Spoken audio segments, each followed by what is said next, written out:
What's up, Alonzo? How you doing, man? Is your mic working?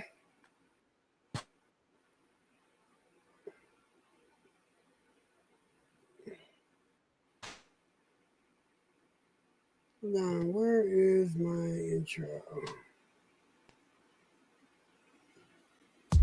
He's the man in the bandana. Hello. The man with the charm. He's a dude with the glasses and a lady on his arm. Mr. Electro, yo, Mr. E. Yo, Mr. Electro, yo, Mr. E. He's eloquent, he's sassy too, he's filled with lots of thoughts. He's friends with Mr. Rancho. Hey, Mr. Rancho Fox. Yo, Mr. E. He's got a heart of All right. I don't need to let the whole thing play. What's up? Holy shit.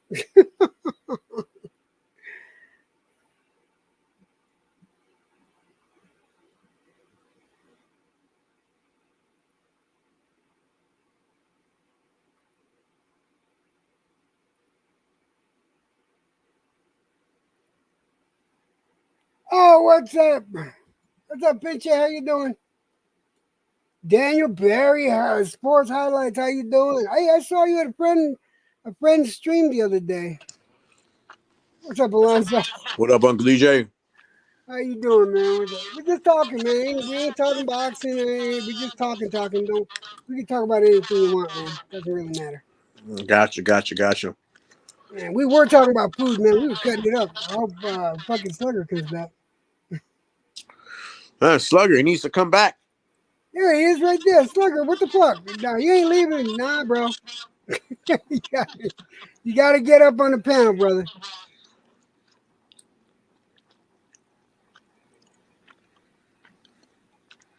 Let me do this real quick. Forgot. God, it's been way too long since I've gone live. There it goes. I gotta give Slugger mods so he don't get fucked with. There you go, Slugger. Slugger, get your ass up here, man.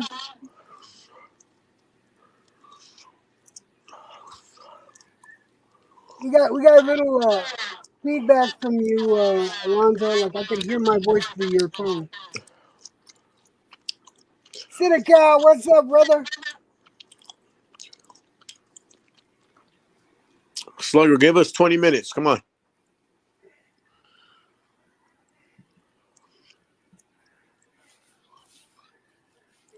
Shit, anyway, we were talking about some food, man. What do you guys say about some food, man? Man. All right, put it this way. What's your favorite? Mexican food? Streetwise, I like the TJ street style tacos from TJ. Tacos adobada, what's called El Pastor. I love that, bro.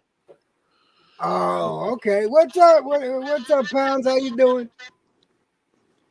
Oh, there's Dwayne. All right, these are the fellas that come in. Let me do this. Gotta make sure no one fucks with anyone. There you go, Dwayne. But anyway, what else? What do you like as far as desserts? Desserts, I like honestly, man, I personally like, man, apple pie with vanilla ice cream, man. Ain't nothing wrong with that, man. Damn, the thing is, it's crazy. I barely had that combination like 2 years ago. I didn't even know that was a thing. I had it in Thanksgiving. It was a bomb.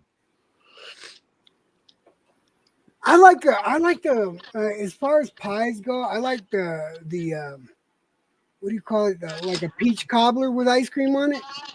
Okay. No problem, Tony. You're good, brother. Churros with ice cream is good too. Oh, churros are good, man. Churros good. If a churros made properly, man, that shit's like gold. Have you seen the new Planet of the Apes movie, Jed? You know what? No, I haven't. I haven't been able. I'm shocked you haven't. I'm I shocked know I that haven't been able to get out to go see any movies lately, but I, I am going to go see. I am going to go see. What do you call it? Uh, Deadpool and Wolverine when it comes out. okay. I missed the chance. I want to see that new Godzilla and King Kong movie, but I missed it. I don't know if it's still in theaters Actually, it is still in theaters, but they also have it on Apple. Where was it? No, I think it's on Prime. already. Damn. I think so. Yeah. Well, they probably got the first Kong versus Godzilla, but that new Kong Godzilla. I'm going to tell you what is a really good movie, man. Is that what do you call it? Godzilla -1. -1. That fucking movie is great. So you don't get distracted by the subtitles. Nah, you can follow the movie, man. Yeah, I didn't get distracted, but that movie was awesome, and that's like one of the best Godzilla movies ever. I'm not gonna lie. It definitely, yeah, I would say Godzilla -1 was better than the 2016 Godzilla movie. Gotcha. I do think the Godzilla versus Ghidorah. What was that one called? I liked that one, and I liked Godzilla versus Kong. But I think Godzilla -1 is better than Godzilla versus Kong. But this last one, Godzilla and Kong, New Empire, I think that was a better movie though.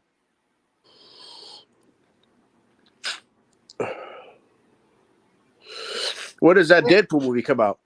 Deadpool's coming out July 23rd, I think. Oh, Dune 2 was good, Pincha. I watched it. Me and Katie have seen it like 4 times already, and now we got it on. I think we got it on Max. It's either Max or Amazon Prime. So, Uncle EJ, who are your? I noticed that in your top right avatar, you got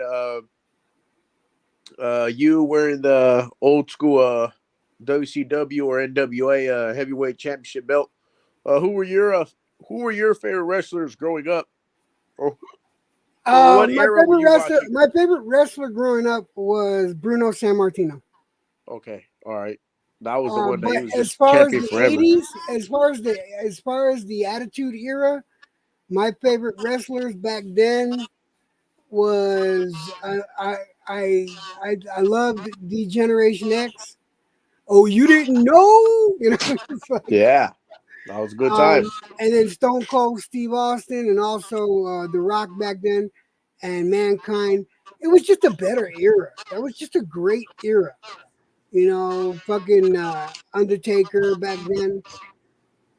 I really did like what's his name? The guy that wore the flame suit. King. No. The guy who wore the Oh, flame suit. Bam Bam Bigelow. Yeah, Bam Bam Bigelow. I did like Bam Bam Bigelow when he first came out. You know who I was never really a fan of was Ric Flair. I mean, I thought it was Really? cool. I I would like to really know why. didn't like Ric Flair, but I'd I like to know liked why. I liked Ricky the Steamboat Dragon, Ted DiBiase. I love the feud between them and shit like that.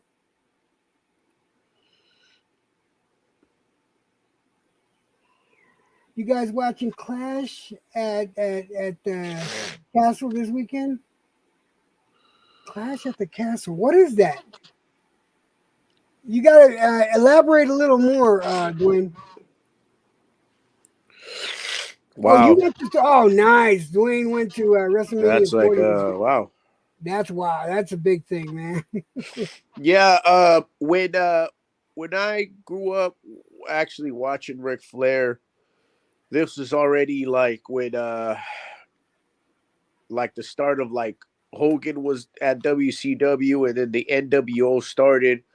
So a lot of the emphasis on Ric Flair, he was kind of like in the back seat because they were paying attention more to guys like Diamond Dallas Page and Sting. So I Yeah, didn't I get to did see like. the best Ric Yeah, Flair I until gotta later say, on. I gotta say, I think the best time for wrestling was when you had WCW and WWF going at it. You know, Agreed. I Because they think had that to was compete. because it was like, man, it was a wrestling fan fucking dream, because you get 2 solid days of fucking wrestling, and one day you get both you get WCW and WWF in one night. It's like, man, that was perfect. Yeah, they were pushing the limits. That's Yeah, why it they was so were. good. They were pushing the I like limits, competing Diamond with Dallas each other. Page too. I like Diamond Dallas Page too, but that you're right. That era was the best because they were competing with each other, pushing the limits. I remember when Degeneration X was outside of one of the events for WCW. Yeah, I remember that. I remember that too. Remember they brought the tank, Yeah. or was it a Jeep? I can't remember which Yeah, one. no, it was a tank. Or well, the point is they were all military dressed. Yeah, I remember watching that live. Yeah, I remember. It was fun to watch, man. It was fun to watch. And then on top of that, you had TNT that was like the redheaded stepchild. You know, Yeah. what's up, TBS? How you doing, brother? Yeah, what's going on, fellas? What up, TBS, man? Welcome back. We're just Yeah. talking some random stuff, man. We're talking about wrestling right now. We were talking. Degeneration X. Yeah, Degeneration. Oh, you didn't know? Ladies and gentlemen, and children of all ages. Who was it? Road Dogg did it. Road Dogg would do the speech every time. Jesse James, yeah. Jesse James, Road Dogg. Those were the days, huh? That was when wrestling, I think, was in its heyday. You know, like I said, I was just telling Alonzo, you had WCW and WWF, and like TNT was the redheaded stepchild. You know, and Well, they had the Monday Night Wars, bro, and actually, WCW was winning the Monday Night Wars on paper, but I tuned in more to Monday Night Raw. Me personally, I always switched evenly. I always switched evenly. Always went back and forth. yeah, Which what was the other one? Let's see, because the only one that really was in the back, that was ECW. Was it ECW? ECW. Yeah. I thought it was TNT. No, well, Nitro was shown on TNT. Okay, yeah, okay, I got it. All right, ECW. But you're talking about TNA. Where what's his name? The real TNA came out way after, like maybe what was the name of 05. that guy that used to do the high jumps all the time? Oh man, real acrobatic guy. From Sabu? ECW? He looked a lot like fucking. He looked a lot like Van Dam. Oh yeah, his name was Van Dam. Rob Van Dam. Rob Van Dam. He was cool, Mr. Monday Night. Yeah, Rob Van Dam. I remember he was like. That was Rob Van Dam. Yeah, he was the redheaded stepchild, best wrestler. You know, it's like Rey Mysterio. Man. Oh yeah, Rey Mysterio with his high flying acrobatics, man. Oh, this guy in the comments is from the Ruthless Aggression era. That was a pretty good era too, but it doesn't compare to the Attitude Era. But even before the Attitude Era, bro, I think the best era was when it was the Hart Foundation against like the Nation of Dom. You had like the biggest stables, right? You had like the Nation of Domination. Oh my! Remember? What do you call it? Demolition Axe and Smash. And what do you call it? See, you got to remember, I'm 58, so I remember Chief Jay Strongbow, and I remember like Larry Zbyszko, Bob Backlund. These are the wrestlers I grew up with. These are the wrestlers that I grew up with between the ages of 5 and 15. You know? Yeah, by the time I was watching, the Attitude Era came later. Then the 80s, man. You had Hulk Hogan and fucking, what do you call it? The governor of Minnesota. What the fuck is his name now? Jesse Ventura. Yeah, Jesse the Body Ventura. You know, I mean, that was a good era too, man. Well, you got to see Superfly Snuka. That's what's up. Yeah, Jimmy Superfly Snooker, man. And what was the Puerto Rican champion's name? Pedro Morales. Yes, God damn it, yes, Pedro Hey, Morales. what about Savio Vega, bro? Remember Savio Vega? Oh Yeah, I God remember damn! See, Savio. now you're bringing up names. Oh, listen, here's one of the horsemen. What's up, Brian Harkin? In the house. We're talking Yo, about Brian fucking Harkin, man. yo, how you doing, guys? How's Alonzo? Fuck How, yeah. yeah. Salute, Brian. How you doing, Boston scientist? How you doing, EJ? Doing Yeah. okay. Chilling, bro. We're just talking, man, nothing big. We're talking about wrestling right now, and what you think the best era was. And they're bringing up. TBS was just bringing up. What era was it that you were bringing up? Because I don't know what it's called, but it was right before the Attitude Era, like when you had the Hart Foundation, and they would have these matches, right, where it would be like a flag match. It'd be like USA versus Canada and all that shit. That shit was dope as fuck, bro. Oh, Yeah, You that was have right like, before the Here, Attitude Era. here, remember the Patriot? yeah, the Patriot, Oh, bro. yeah. He looked like a luchador, but like Yeah, American style or whatever. yeah, yeah. What was the guy's name? The guy he was coming up real popular, but he died young. Was it like McGraw? Was it Rick McGraw? Yeah. Yeah, Rick McGraw. He had a lot of potential. That guy was going to be popular, man. And then he died real young. Yeah, Well, Ken Shamrock was so underrated too. Oh, Ken Shamrock and I think Cam was underrated. Yeah. Yeah, I like Cam. It was him and Dan Severn and Dan Tank Abbott. Severn, They all yeah. came at that same time. Yeah, they Dan came Severn, from they Tank came from Abbott, WC. and, They Ken came Shamrock. from what do you call it? From MMA. Tank Abbott wrestled. Yeah, Yeah, Tank he was Abbott in, was in he, WCW for like he 2 was in years. WCW for a while. Yeah. Oh, that's right. Oh shit, I forgot all about that. Oh shit. Yeah. Yeah. I think Hey. Tank Abbott took it too serious, and he thought that he was in fucking. I think Tank Abbott treated it like he was doing fucking UFC, and I think that's why it didn't work for him, man. Because Tank Abbott just took that shit too serious. He like hurt people and shit, right? Yeah, Yeah, exactly. he heard a few. You know who I heard would hurt people too was that fool Goldberg. He fucked up Bret Hart, bro. Pretty much ended his career, and then also fucking Steiner with the Scott Steiner. Oh yeah, what's up, Peter Brown? How you doing, brother? All right. Hey, pretty good, man. How y'all doing? How we doing? All good, man. All good. Shit, man. Hey, did y'all see that press today with Benavides and Javastic? I did not. I didn't get a chance to see it, but then I haven't been online too much, so this is the first time I actually get. You know what? I haven't done a stream of my own in literally over a month, so I decided got- to fire up the channel. Got to see all the fighters, those Dominican guys. You know, that one Dominican fighter that's the champion. He's good, man. He's a Adames? smooth dude. Man. Yeah. Yeah. Here's the thing, And, right? I'm actually a fan of Vosnik, but I think Vosnik 5-6 years ago beat this version of David Benavides, but I think Benavides beats him now. I'm gonna tell you right now, I would not be surprised if Vosnik beats him tomorrow or beats him this weekend, because he's capable of doing it. I think he's totally capable of doing it. I don't think it's a skill issue. I think right now it's a heart issue. I don't think he has the heart for it. Vosnik. I think he's going to go 12 rounds for sure. I don't think he can do 12 rounds personally, right? I don't But, think Dave Benavides is going to knock him out. Yeah, I got Benavides probably round between 10 and 12, right? Knockout. Oh, he ain't going to knock him out. I think it's gonna be before that. I think between 7 and 9, honestly. I think it's going to be competitive for 4 or 5 rounds, and Benavides takes over. But here's the thing: Vosnik is totally capable of knocking out Benavides.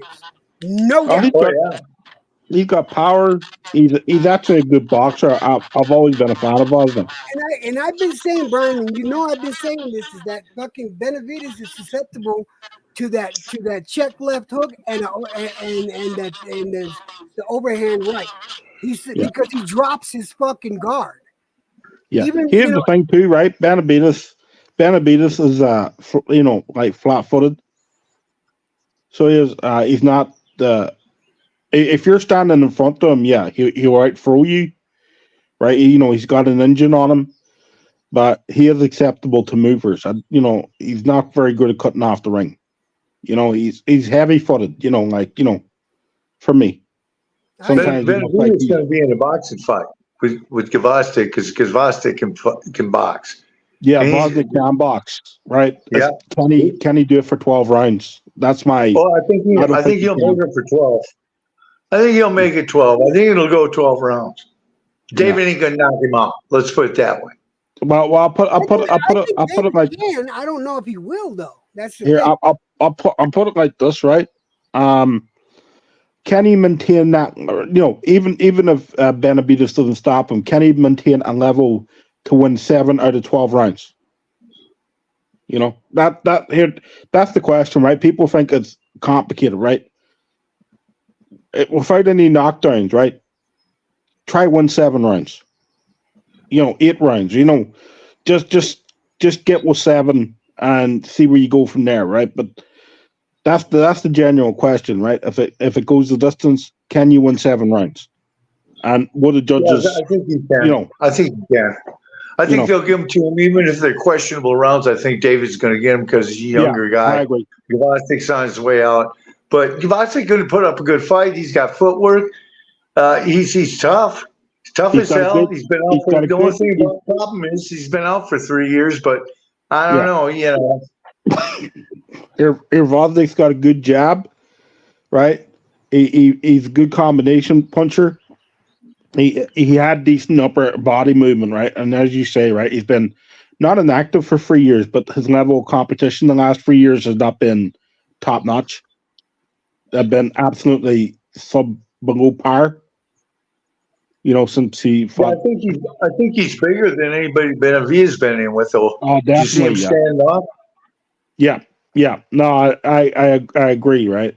So Yeah. like it's a freaking prop, right? If I don't for me, right?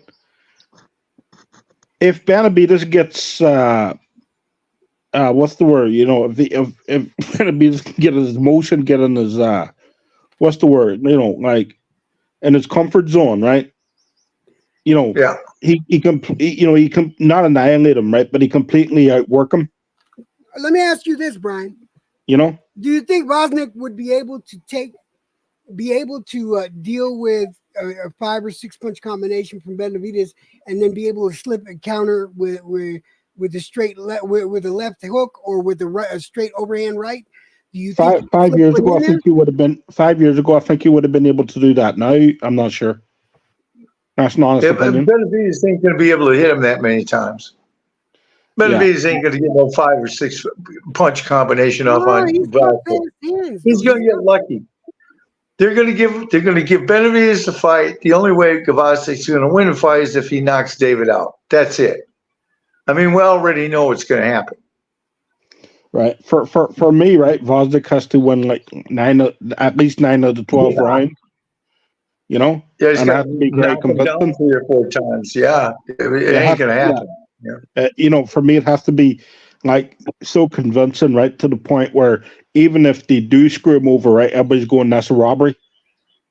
Yeah. This PBC, bro, their shit is pretty much fixed. It's almost fixed. Like, come on, did you guys hear what that Ukrainian guy, the one that's gonna fight Benavidez? Did you guys hear what he said when they interviewed him individually? I didn't watch the interviews. What did he say? They asked him about how he sparred David Benavidez years ago, and he got his ass kicked in sparring. He admitted himself that he got his ass kicked by Benavidez in sparring years ago. Now this motherfucker is 3 years inactive, and now Benavidez is moving up to 170. This is when Benavidez was lighter, younger, before he was in his prime. Now now Benavidez in his prime. Like, come on, like this is such a mismatch. And Tank Davis, bro, if Tank Davis doesn't get knocked out, they're gonna give him the fight. There's no way they're gonna award this other dude Martin Yeah. the a decision, bro. Like I'm streaming this shit. Frank, I'm Hold sure. on, hold on, let me play this. Frank's an untested prospect. Brian, this one's just for you. In the red corner, Leonard B. Davis. Yep. Look at that. Look at that nose and those short arms. That's Leonard B. Davis there, right there. You know how long ago? You know how long ago it was when Benavidez sparred Bosnick. David was 14 years old when he sparred Bosnick first time. He said it right there in the press conference. Yeah. Said it right in the press conference. He said I was 14 years old when I sparred him. Yeah. Yeah, He's gonna murder him. It's good. And Gavassi sitting there going, yeah, and he beat me when he's 14. Nah. You know, Benavidez spars Bivol too. You know, Yeah. he sparred Emotional, damn it. You know, like here's my thing with sparring, right? I really don't take it into consideration, right? Unless it's like someone you spar that regularly, right? Yeah. You know, to the point, like, you know, you're sparring them all the time. That can get, for me, competitive, right? But like you're in against a 14-year-old, you know, you're gonna hold back. I don't give a shit. You know, you're gonna hold back, right? Especially if you're a grown ass man. You're gonna hold back, right? Yeah. And you're not gonna proclaim, like, you know, well, you know, he did bad, you know, he you know, like, you know what I mean? Like, you know, he did well, right? You're gonna say, oh, he did very well. I say it goes 12 rounds and Benavidez gets a nod.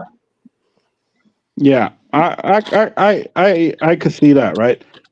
I do think though, right? If Vosnik does get hit, I'm just not sure where he is right now. That's where I am mentally, you know. The From only a guy mental knocked him point of view. out. The only guy that made him quit was Beterbiev. Yeah, I know. You know, Beterbiev. Look at Beterbiev, man. Beterbiev's a monster. Here, I'm one of Beterbiev's biggest freaking fans. Yeah. Like, here's the thing, right? I thought Vosnik would be the Damas, wasn't it? Wasn't it the Damas he fought? Yep. Yeah. Yeah, you know, right? So I thought he would beat Adamas, and when he was going up against Beterbiev, right? I was a massive fan of Vosnik prior to it, right? And I was like, but there's no way he's beating Beterbiev, you know. There's The no Nail, man. He had a good name, the Nail. You know, it's you like, know what I mean? Like, yeah, right. So the Nail. Man. you know, but that's just it's interesting where he's at right now, mentally, you know, physically. Yeah. He is a bigger dude. He hasn't fought much in 3 years. His level of competition has been subpar. I'll put it like that. You know, we don't know if he's if he's fit enough to do this for 12 rounds, or even if his heart's in it. You know what I mean? He's either coming back for a paycheck or he's coming to win. One of the two. Yeah. You know what I mean? Well, for me, I hope it's the latter, right? I hope he's coming to win. Me too. Right? It makes it a better fight. I think he is, man. I think he's gonna try to first of all, I think he's gonna try to knock out Benavidez. And I can see him try to do that too. Yeah. Everybody, hey, let's remember Benavidez has hit the canvas. Yeah. Yeah. He did a long time ago. Still, he's hit the canvas though. So Yeah. I think Bosnick is going to try to knock him out.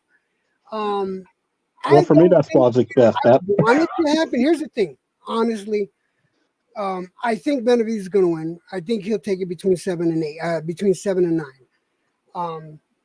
That's more than likely what's going to happen. But I seriously do want Bosnick to win. You know, for one reason and one reason only: Mirage. I can't wait. I can't wait to slap him in the face with something like that. Yeah, no, here. Do you know the best thing about this? Do you know the That would best be thing a about it, huge right? upset, bro. Here, but do you know the best thing about it, right? If Benavidez wins, right, or no, if Vosnik wins, we will not see Mirage for 2 years, Nope, we will not. No, we Yeah, will I not. know, good. right? Right? Did y'all check out Gary Russell, Gary Antoine, and I, Pirello? Man, that Pirello dude's tough, man. I don't give a I shit can't what wait to anybody see says. that. That guy Yeah. from Dominican Republic is a badass, man. Burrow's gonna give him a fight. Let's not I don't. let's not be delusional. I don't know Pirello that well. Like I probably seen him before, but I just don't remember him off the top of my head. Ain't gonna lie. Oh, he's You a know? badass, man. He can Yeah. fight. Okay. Yeah, he had beat Okay. Derevyanchenko. He had Yeah. beat a couple other guys before that too. But I didn't know Maybe I Adonis seen was it. alive. Maybe I seen the Derevyanchenko fight. Yeah, I probably have. I just don't remember it off the top of my head. Yeah, Kieran Davis too, right? Like, yeah, like I think that's a good card. Ain't gonna lie. Yeah, it's a great card. I think it's a great card, man. Yeah, you know. There's a lot of damn good fighters on that card, man. Come on. Yeah, I gotta give it to the PBC on this one. You know, because what Rick Glazer said was they were making no money off the Amazon, right? Amazon weren't paying them any extra money. Sounded by this card, right? I think that's false. Bro, the undercard's actually better than the main event. Yeah, I agree. When you start looking at that undercard, man, there are some dudes down there, man. Yeah, Shit. Martin's going to get mangled. Well, listen, Right, I hate saying it, right? But let's be real, though. Let's be real, okay? Yes, you're right. Martin's going to get beat. But this is the best competition that fucking Tank Davis has had. Fuck, No. he's hit 135. Oh, since he hit 130, yeah, right, probably, right, yeah, right. His best fight was what 6-7 years ago against Pedraza. His toughest opponent. I think his toughest opponent was Pitbull. Pitbull was. Right? Yeah. He didn't win that fight. Yeah, right. Pedraza and Pitbull, right? You could choose, you know what I mean? Like, but yeah, for me, like his best name opponent is Pedraza. You're right. His toughest fight's been Pitbull. Yeah, they handed that one to Tank because I thought Pitbull beat him. Out of 7-5, Pitbull. Yeah, me too. I've been arguing with Tank fans ever since. Let me make an announcement real quick. Listen to that Alonzo Amazing account. I ain't gonna ban you, but Alonzo is here, and Alonzo got mods. So if he bans you or if he blocks you or does anything, that's on you. You're gonna come trolling. It's gonna happen. I'm not taking the blame for that. Just saying. Okay, go ahead. I didn't mean to interrupt you guys. Go ahead. Thanks, Uncle EJ. Yeah. Hey, what is your EJ? What is your background? Did you take that picture or you downloaded it? No, I took that picture. That's a restaurant here in Albuquerque. It's called Route 66. It's a diner. Oh, That's a nice style. Yeah, it's a real good place. They got good food there. Cool. It looks pretty dope. Yeah, I was just wondering. I'm sorry. Continue. Yeah, I took the picture. Yes.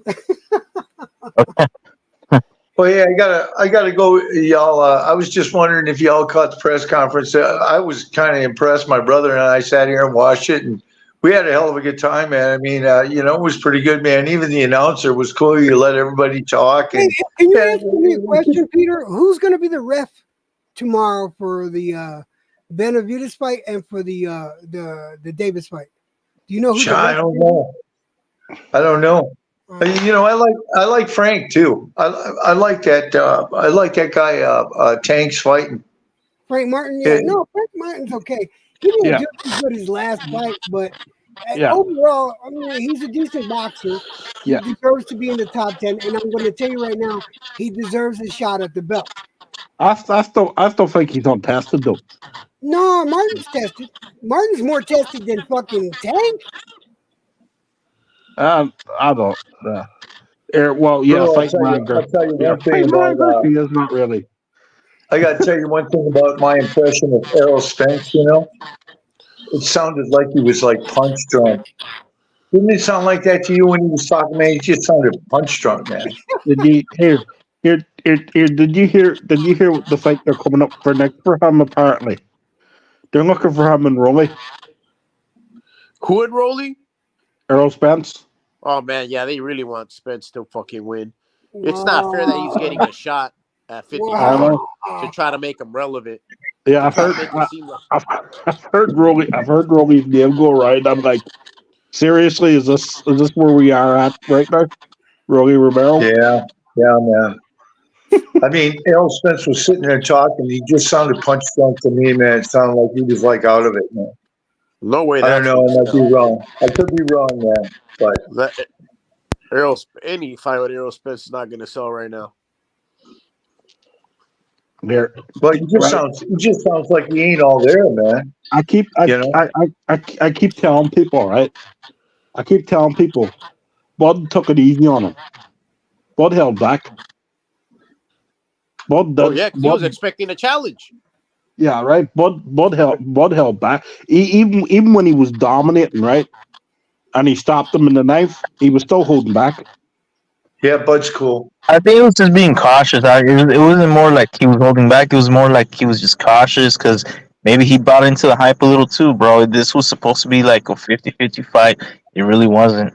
Yeah, and my point of view prior to the fight, it was never a 50-50, but yeah, you try to give Earl the benefit of the doubt. Champy, I'm in Albuquerque, and Johnny Tapia. That's a well-renowned, a well-loved and respected name out here. Yeah, Johnny Tapia. I go to his gym every once in a while in Albuquerque. There's a couple of gyms though. Did y'all happen to catch that boxing gyms fight study with Bud and that Russian guy? Did y'all have anybody see that? No, I didn't see it. Oh man, Who, Kavalaskis or what Russian guy? Moldova is his name. He's like from up there in Dagestan or something like that. Anyway, Okay. boxing gyms did a film study on it, man. Bud is just gonna wipe that guy out, man. Yeah. What for sure is going to be Bud's next fight? What is for sure going to be his next fight? Masvidal. Madrigal? In LA, right? Yeah. LA. Yeah. No, well, Masvidal's been penciled in, so I'm not sure on the date, but I think it's coming up next month. Yeah, Maybe. Mamadov, man. I was watching the film study. He just doesn't have any style, man. Bud's going to piece him. He's just going to piece him up, probably knock him out. Yeah, Masvidal's tough, and he throws good combinations, but you're right. Bud has the superior footwork, upper body movement, and timing. So I agree. Yeah, I think Bud beats him. Yeah, I was checking out that film study, and I thought, wow, I was watching Magmadov, and I'm thinking to myself, bro, man, you're going up against Bud, man. You're going to have to, pull those. He's got to start throwing some straight punches. But he's fast. Yeah, he's a hooker. Let me ask you something, Peter, and also you, Brian. How is this increase in weight going to affect Bud? Well, how do you think it's going to affect him? Do you think it's going to slow his agility down any? Do you think that he's going to be any slower, or do you think he's going to be the same Bud but just at a heavier weight? Here's the trick with Bud, right? He's not the quickest boxer in the world, and he never was. Well, 135, he was, right? I ain't gonna okay, but when he moved up to one, he wasn't the quickest. What separates Bud is timing and footwork, right? Yeah. Just he knows when to move. He knows when to make that subtle movement, right? It's just timing with it, And he hits hard as hell. He hits hard. Because he's strong, man. He's naturally strong. Just like you can feel it, right? Even when a fighter isn't close to him, right, and he wrestles them off him, he can literally just shove you off. So You look at some here, of those left-handed body punches, bro. Those Yeah. left-handed body punches he lays in there. It's like, I oh, don't think here, unlike a lot of other fighters, I don't think moving up to 154 will affect them, right? Because for him, right, it's just not his power, right? And he's Yeah. not, his speed, right? But it's his timing, his ring intelligence, I don't think moving up to 154. But as I said it before, right, him moving up to 168 when he's not even tested at 154 to fight, Canelo, like that's moving up 3 weight classes. You know what I mean? So, Yep. like, so I think that might hinder him. But I don't think moving up to 154 will hinder him. He's 35 years old. He has his own style. He knows who he is. He's not gonna change too much, right? But it's also time and movement and just using his boxing IQ. You know what I mean? And Yeah. Let me say hello to House of Queens. How you doing, sweetheart? It's good to how you see doing, you. House of Queens? Hope you're doing well, sis. So yeah. There's actually a picture of Bud Crawford on a scale where he walks around. His walk around weight is 172. Yeah. So he'd actually be cutting down to 168. Not a lot, obviously, but Canelo doesn't cut a lot either to 168. He walks around 180, bro. So I seen a sparring. Somebody sent me a sparring tip of Bud Crawford.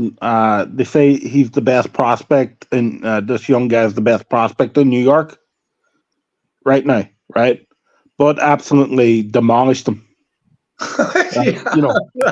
Like he absolutely right. This is a recent one too. I think this was like 2-3 weeks ago, right? Where Bud just absolutely boxed him, and he made it look easy, right? It was right, and see Bud was just playing around with him. It was like just playing with his food. What's I've up? no, We I've no, got and I Mexican don't. Yoshi in the house. What's up? Yeah, and you know me, I don't do. Shout out to Boxing Jedi. Yo, Jedi, how you doing, bro? Right, but you know me, right? I don't do sparring, right? Wait, You know, Jedi's I there? How come I don't see Jedi's name anywhere? Oh no, because I know there's some people that popped up that go to Jedi's chat, so I just made me think of Jedi, so I shouted them out. Of course. Oh, okay, yeah. It's my fault. No, that's cool. But I'm not looking at the chat, so. But yeah, right. Like for me, I don't really do sparring footage, but I was impressed, right? Like Bud was just on easy streak. This guy's trying his hardest, and Bud's just having fun. Yeah. Well, I gotta go. I gotta go to the chiropractor tomorrow. I fell off the ladder, so I fucked my back up. I hope you're okay, Peter. And Yeah, I'm fine. It's just a right cheek of my ass is talking to me, but she put it back in. I felt it right away. Don't do me a favor. Don't get old, okay? Too late. Whatever you do, don't fucking get old. It's bullshit. It's a horseshit. I'm already there. It just sucks. It's just horseshit. Okay, Well, I'll see y'all later. Have a good one. I'll tell you what happened to me today, right? Here, right? You're pulling to a curve. You're driving, right, and you pull into a curve. Yeah. Right. Well, I pulled into a freaking curve, right, and as I was stepping out the car, I twisted my freaking ankle. Oh no. Freaking sores. Yeah. Freaking sores. I've been limping all day. Well, since yesterday. I know since around midday yesterday. Oh, guys, I guess somebody didn't like the fact that I didn't put down the banner because they wouldn't talk or say anything, and they left. I guess somebody was going to try to porn bomb me. At least that's what I'm going with. What was that account's name? All I saw was Mexican Yoshi. I didn't see the account name. Probably Benzo or J-Cugs, bro. Yeah. Oh, there's a whole bunch of them. or so. yeah. Hey, okay, they're back. So if you come on, say something, and I'll let you up here. But you gotta say something. Hold on, here you go. Make them cam up. Make them cam up. Boo! Oh, it's you. Boo! The acolyte sucks. Boo! Boo! Katie's okay. Thank you. All right, now I know who that is. He's my nemesis. Don't worry about it. He's actually a good guy. He's just got to troll me every time I go live. So yeah, I'm gonna make that bet, man. Electro Oh, I Jet, got I'm rooting for you. You're gonna No, go ahead, outlive go ahead. McSmith. I You're got gonna a outlive question to McSmith. ask you. I got a question to ask you, Alonzo. Remember that thing we talked about? Yeah. Remember those things I told you to look out for? Yes. And did anything that I say would happen? It happened. Okay. That enough said. That's all I needed to hear. Yeah. I Here, just Alonzo, I wanted gotta. you to see what I knew what I was talking about. Yeah. Here, Alonzo, I gotta thank you for the other thing too. Yeah, man. No problem, Harkin. I'm glad that you saw it was no ill will from me. Yeah. No. I get it, right? You know. No worries on that, man. So. Just know that, like, for anyone out there, when people are starting to troll me with a lie, that's just because they're trying to get people to jump on me. And once they hear with my name around a situation that I might have done in the past, then people will jump on that and try to take that as fact, because that's the only way they can get back at me. Yeah. And that's why you got to do what I tell you, man. Don't do what I tell you. Don't take it that way. That's how come you got to understand where I'm coming from with shit like that. That's how come I don't pay it no mind. You know how much shit gets talked about me, and I don't pay it no fucking mind. Here, mainly by me. Mainly by you and Jedi and Star Wars Dad. Yeah. Hey. That was all. It's all fun. There's no malice in it. You got to be able to laugh at yourself. That absolutely. If you guys can't laugh at yourself, all right, then you're gonna take everything to heart, and your life is gonna be miserable. Here, with my weight, I have to take things lighthearted, because if I took everything seriously, I'd be having a heart attack every day. Right? Put it this way, man. Even Jesus had haters, bro. So Right? he was perfect, and he had haters. Yeah. Fact of life. You can't walk. You can't walk around without. You know what? I was just thinking of somebody. What was that one wrestler's name? I can't remember for the life of me. He was he was the WCW champion for about a week. I can't remember. He's real popular, but he only had the belt for like a week or two or some shit like that. I'm trying to remember who he. What was his style? Like what How was long his ago? gimmick? What was his gimmick? Oh, his finishing move where he spun him, like he had him on his shoulder and he would spin him and then land on him when they fall, when they went to the. Can't remember his fucking name for the life of me, and I know it was in WCW. I can't remember. Is this like around what year? This is the Attitude Era. This is when DX was fucking around with. So it wasn't Jeff Jarrett. It wasn't Scott Steiner. No. It wasn't Booker T. Holy shit! No, that's it. Was it Booker T? No, Booker T did the. He was like 5 times WWE champion. Was it Booker T? Was it Booker T's partner, tag team partner? Well, he was never a champion though. No, Stevie Ray. Stevie Ray. Yeah. Booker T did the Harlem Heat break dance. What the fuck was this guy's name? Oh, champion for a week. Was he black? Like what? Well, you know what? He could have passed for black, but you could tell he was Hispanic. You could tell like he was Dominican or Puerto Rican or something like that. For champion for a week, was he? Wasn't Rey Mysterio? I think he was from. Wasn't Psycho. Remember Conan or what? Conan or remember Latino World Order? Yeah. Eddie Guerrero. No, not Eddie Guerrero. The bald guy. Conan. Like TBS. Conan. Was his name Conan? Yeah, his name was Conan. Viva Verata used to. Arriba la raza. Órale. Yes, him. Yeah. Yeah. Yeah. That's Real life Conan. is actually Puerto Rican and Cuban. I got it right. I said Conan. Yeah, okay, all right, you got it, TBS. He was a United States champion, but I don't remember him being a world champion though. I don't remember being a world. Yeah. I'm pretty sure he's world champion for like I'm- a week or two. I don't know, right? But back then, right? I don't remember much of WCW back then. There was one thing I remember, right? It was like a 7-series match with Booker T and Chris Benoit. Oh, the best of 7 series. I watched that. Oh Yeah. shit! The one, the only How you doing, Jedi Jedi? is in the house. What's up, Jedi? I don't know why I remember that from at that point in time, right? WCW. But I love I just got that in my head. I watched I don't know why, but WCW. I couldn't remember his name. TBS Yeah. said it, and I couldn't remember when he said it. But yeah, because I knew he was in LWO. I remember that. Yeah. Oh yeah, Conan was part of that. Yeah, him and Eddie Guerrero pretty much led the way. Rey Mysterio, I remember that. That was cool times. Hey, but Jed, you're the oldest one here, so let me ask you, who's your favorite wrestler of all time, bro? Who do you think's the GOAT? All right, the GOAT. Who do I think is the GOAT? Dude, you know what? I gotta stick with Bruno Sammartino. That motherfucker was champion for like ever, man. Bro, I couldn't believe that, bro. When I looked him up and saw that, damn, they never made him lose the title, bro. It was insane. Like It was like 10 years, years bro. or something like that.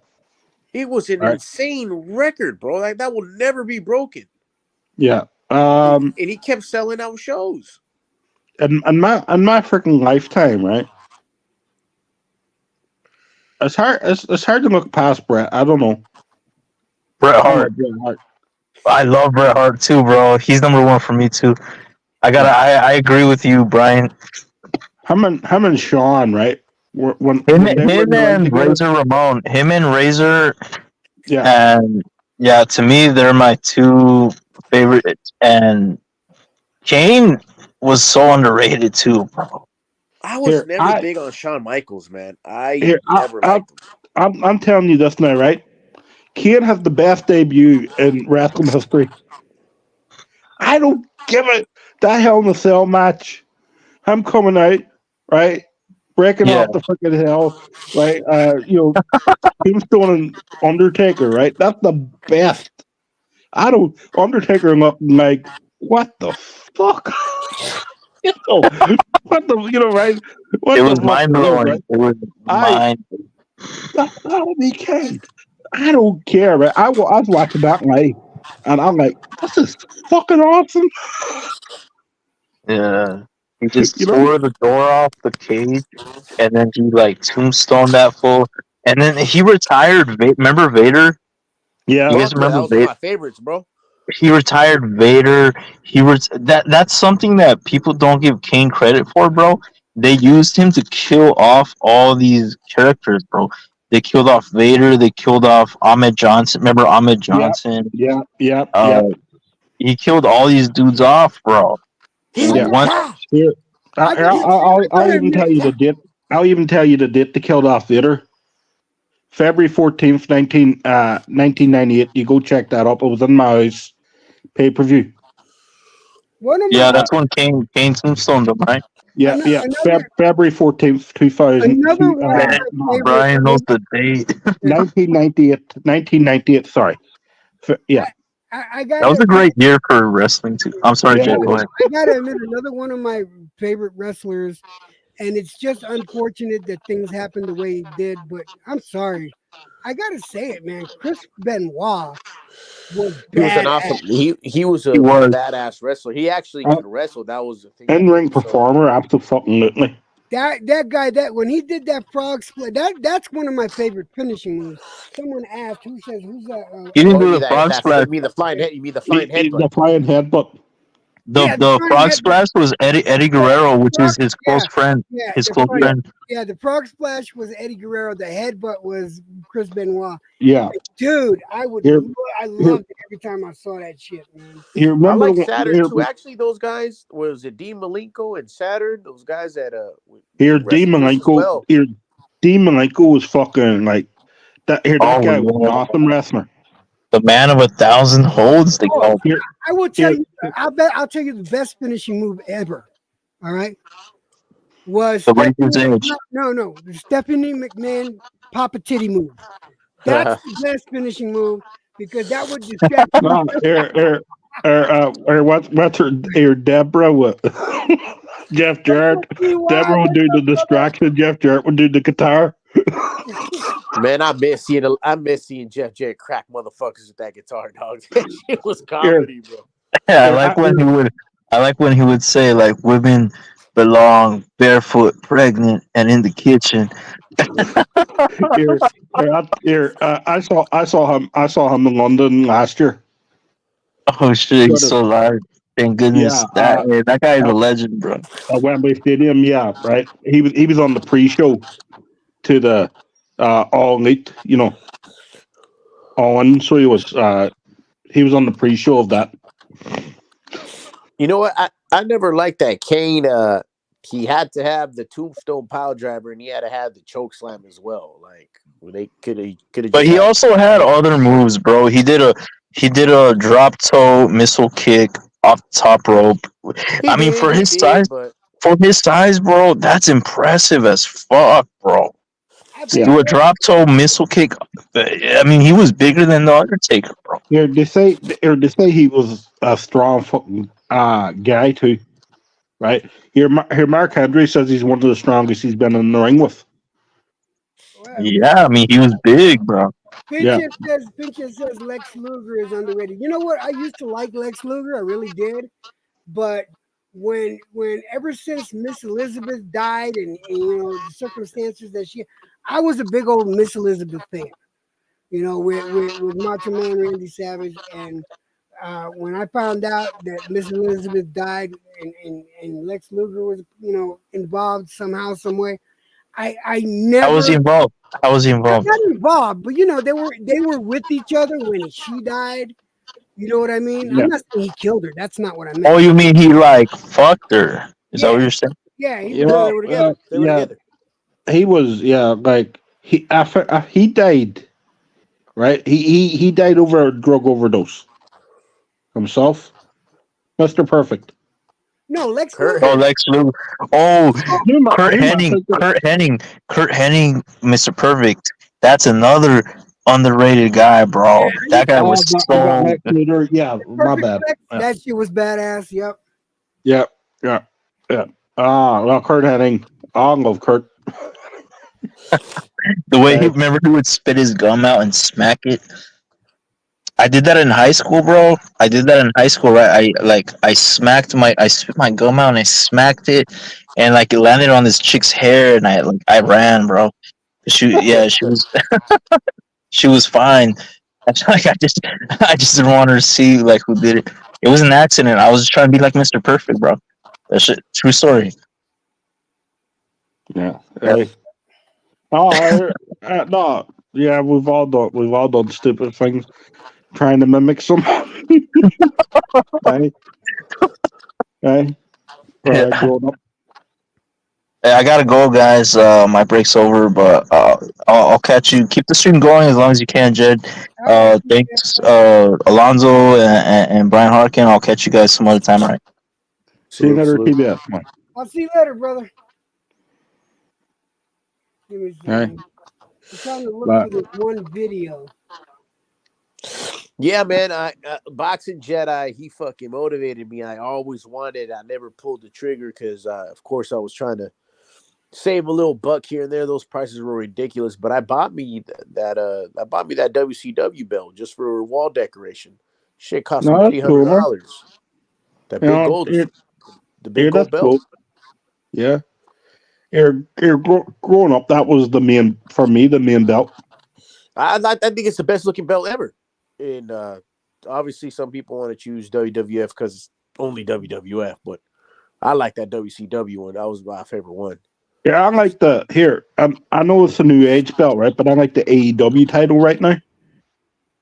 That Okay, shit looks I haven't seen it, but I'm sure it looks that good. here that shit looks clean as fuck. So it does. Hey, that belt. I ain't gonna lie. All right, we're gonna go back. We're gonna go way back. Hold on a second. I'm gonna share screen. Hold on a second. We're gonna go way fucking back here. Yeah, I saw Boxing Jedi. He sometimes wears that winged eagle belt. So I said, man, I'm gonna fucking give you one. Yeah, yeah. Hold on. How many of you guys remember this shit? Hold on. Oh, yeah, that's a lot of memories right there, man. That's Yeah. a lot of memory right there, man. It even had Paul Orndorff. I never got to see him. Yeah, I wrestle, but- forgot about him. Paul Orndorff. What was his finishing move again? I remember you. How many of you guys remember? What was he used to do? The heart punch. He would have this. He would hold this guy's arm back, and then he'd punch him right in the heart. What the fuck was his name?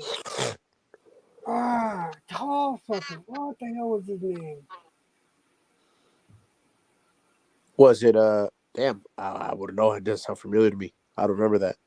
I remember when Big Show changed. Stan the Man Stasiak. That was his name. Okay. Yeah. Stan the Yeah. Man Stasiak. He had that, and one of my favorite wrestlers back in the day too was Ivan Tipton, where he'd do I heard the about him. Polish hammer.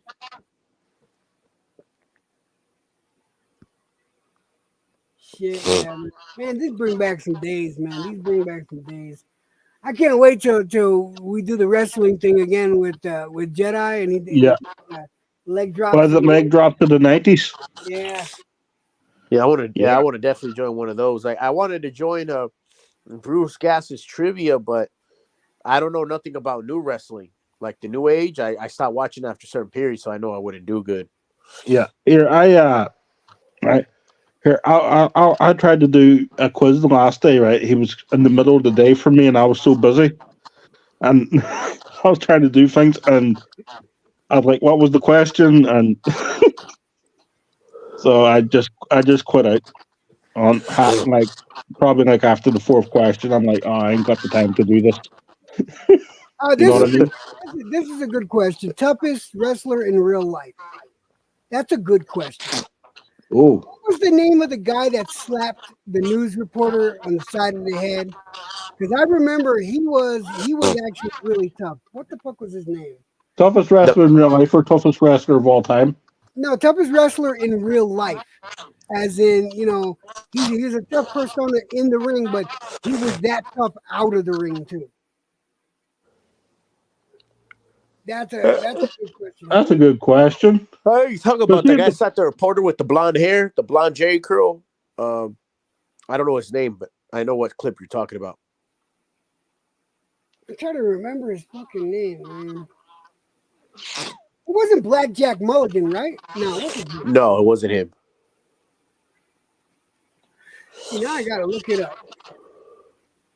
Yeah, there. You Well, gotta. they say the toughest wrestler in real life supposedly was that guy Meng, aka Haku, but I'm starting to think all those stories are. What is it called? I'm not trying to say they're all No, lies, but I everything. think they exaggerate. Everything I ever heard about Harley Race told me was a tough. Oh yeah, I hear a lot of stories about that dude too, Harley Race. Yeah, David That he was Schultz. crazy. David Schultz, that was him. I just David looked it up. Schultz, there you go. Yeah, that's the David guy. Schultz, man, and he slapped the shit out of what the fuck was the reporter's name? Oh, John Stossel. He slapped the chicken farts out of fucking John. They say this guy is pretty much indestructible in real life. Sabu. I heard Haku was supposed to be really tough. Yeah, I've heard that. I heard that, but I think it's almost like what? It's just like a story they all keep on repeating because everyone has something to say, some story about him. I'm starting to not believe it.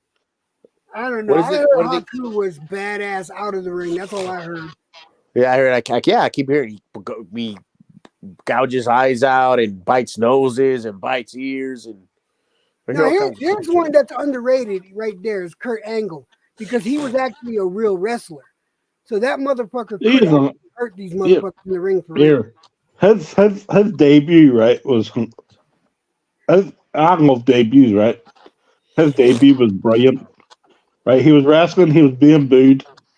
He's beating the shit out of this guy. He goes out of the ring, grabs the microphone, he goes, "You do not boo an Olympic gold medalist." The crowd. Hey, I can't believe they. Scott Steiner was supposed to be tough. From what I yeah. understand, Scott Steiner was supposed to be tough. But what about they made a movie about it. What the fuck is the brothers, the five brothers, where all of them died except one? What is the name of Oh, the Texas. Von Erichs. The Von Erichs. Yeah, the Von Erichs, right? Von Erichs, yeah. Von Erichs, man. I actually I just recently seen that movie. It was actually sad to see. And from what I understand, they didn't tell the whole story because they left the complete brother out. Because people in the movie theaters wouldn't believe. They said that they left the brother out because no one was going to believe that out of 5 brothers, 4 died. You know, and it was the truth. Out of 5 brothers, 4 did die. In the movie, they did 4 brothers and 3 died. Yeah. Iron Claw, that was the name of it. Yeah. Let's see, Mr. Perfect versus Brock Lesnar in a plane. I heard about that. I think I heard about that fiasco in the plane where fucking what's his name, fucking Ric Flair. What was it? Overboard, man. Yeah.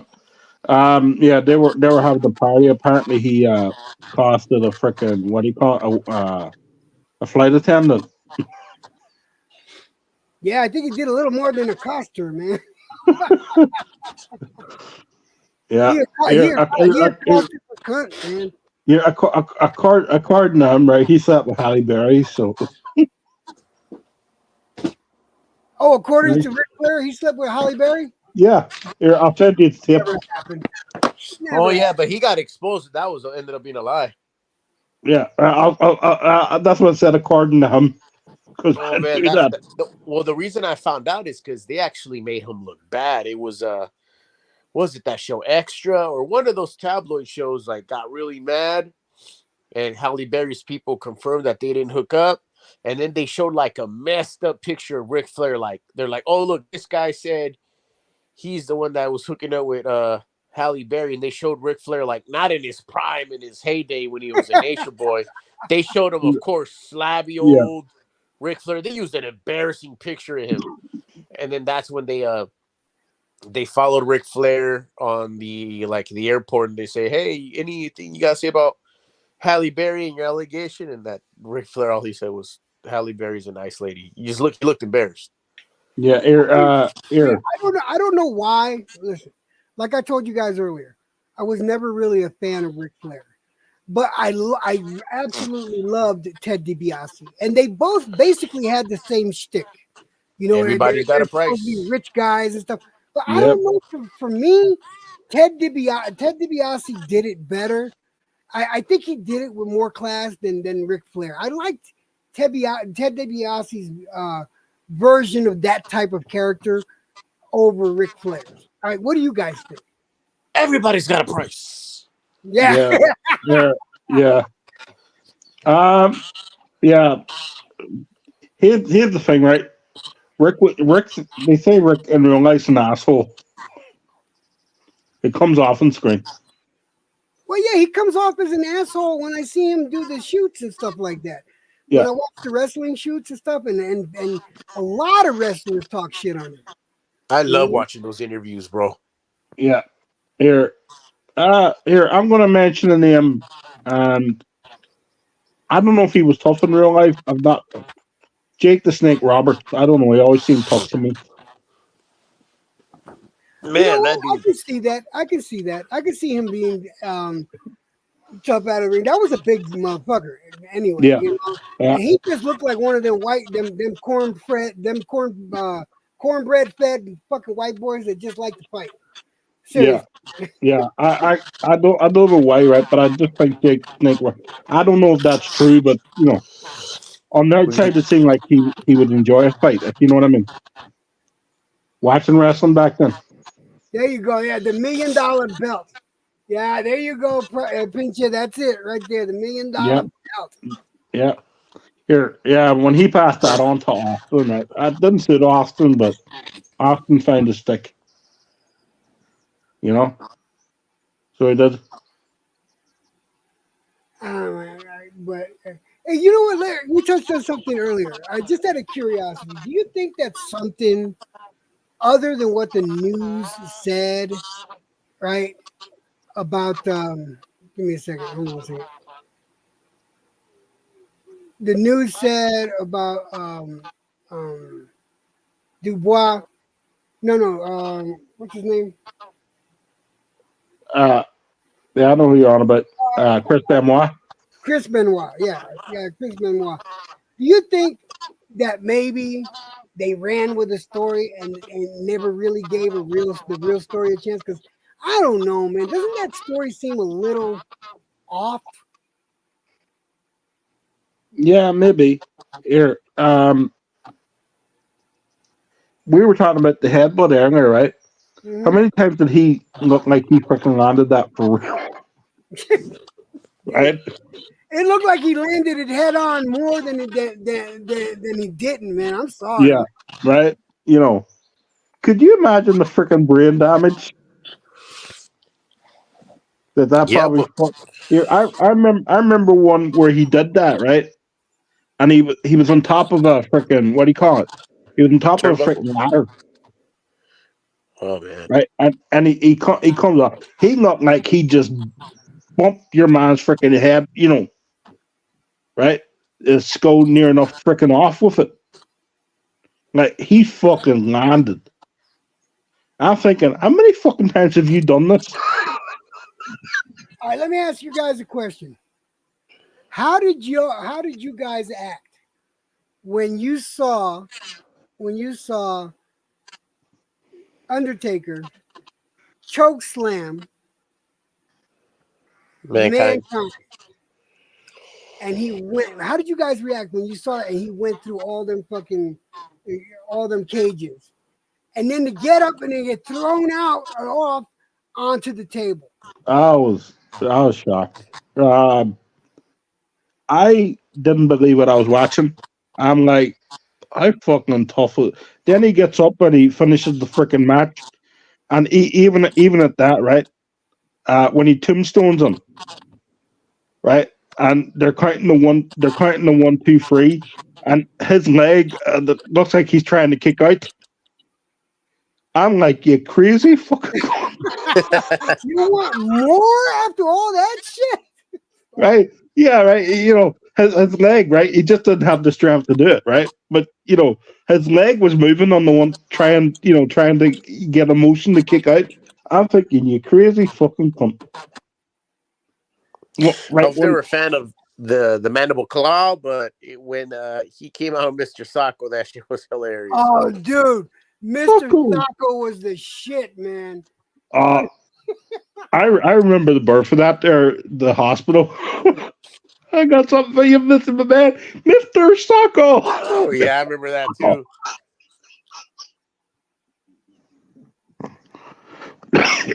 Man, Hey. wrestling has been a big part of my life growing up. It was a huge Same. part of Andre the Giant. It was like I was in awe of Andre the Giant every time I seen him on TV, right? And then, but like I said, I was the biggest fan of Bruno Sammartino, right? Yeah. But when Pedro Morales became champion, that was like, oh my God, Puerto Rican. That's when I was like proud. That was in my day and age when everything Puerto Rican mattered. And when he became the champion and shit like that, I was like all about it. But I love Pedro Morales, but man, Bruno Sammartino and he took on his phenom, the Larry Zbyszko and the Bob Backlund era and shit like that. I remember Hulk Hogan beating Bob Backlund for the world championship belt. Yeah. Those were fun times, man. They said Bob Backlund behind the closed doors was tough as well. Yeah, I heard that too. Hey, good night, Dwayne. It's good. Thanks for hanging out with us, brother. I appreciate it. Yeah. So yeah, no, it's funny, right? Like it's just funny. Um, like growing up watching, right? And here I got people today. Oh, it's fake. Why do you watch it? Right? I'm like, I just fucking enjoy. I just fucking like sitting down for a couple hours watching some wrestling. Why not? I know it's scripted. I know it's, but I'm there for the journey, right? Like right because I got people going to me. Why do you watch it? It's scripted. I'm like, I fucking enjoy it sometimes. That was our version of soap operas back then. Yeah, yeah. Women had General Hospital, One Life to Live. The guys, we had WWF, WCW, and what was the other? What was the other one? ECW. ECW. Yeah, that was our fucking soap operas, and the women just couldn't understand it, man. That's the first time I saw Eddie Guerrero and Dean Malenko. They were in the main event of EC, and I was like, "This is better fucking wrestling." Okay, let me ask you a question. How many of you thought when she first came out that China was a dude? Or I did. I thought when China first came out, I thought that was a trans. I thought it was a trans, and then you get to find out later on, no, that that's a real woman. That was a big fucking bitch, man. Could you imagine getting your ass kicked by her? Right. Here, did you see the interview of Chris Jericho? Which interview? The one about China, where he goes, he did a half match with her, right? And he goes, I never want to work with her again. She goes, she's fucking stiff as fuck. Oh, she doesn't. Right? Oh, yeah, she doesn't. She didn't know how to. What did they call it? She doesn't know how to sell, right? Basically, right. She didn't know how to sell. Yeah, right. She didn't know how to work it, right? All she could do is just throw you around. She was stiff as, she thought it was real. She said, right? When she got a match with a guy, she legit wanted to beat him.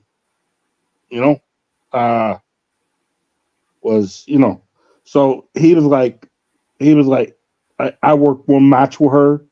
And he goes, I never. He goes to Vince. He goes, I never want to fucking do that again. Because really, I goes, honestly, I wanted to punch her in the mouth. What was the tag team? The tag team partners that used to march in the rings and swing their arms. What was the name of that tag team partner?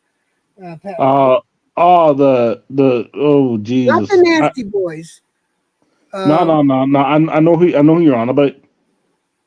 What's their fucking? Weren't they from Australia or some shit like that? They wore kilts, didn't they? Yeah, they wore kilts, exactly. I know. I forget their fucking names, right?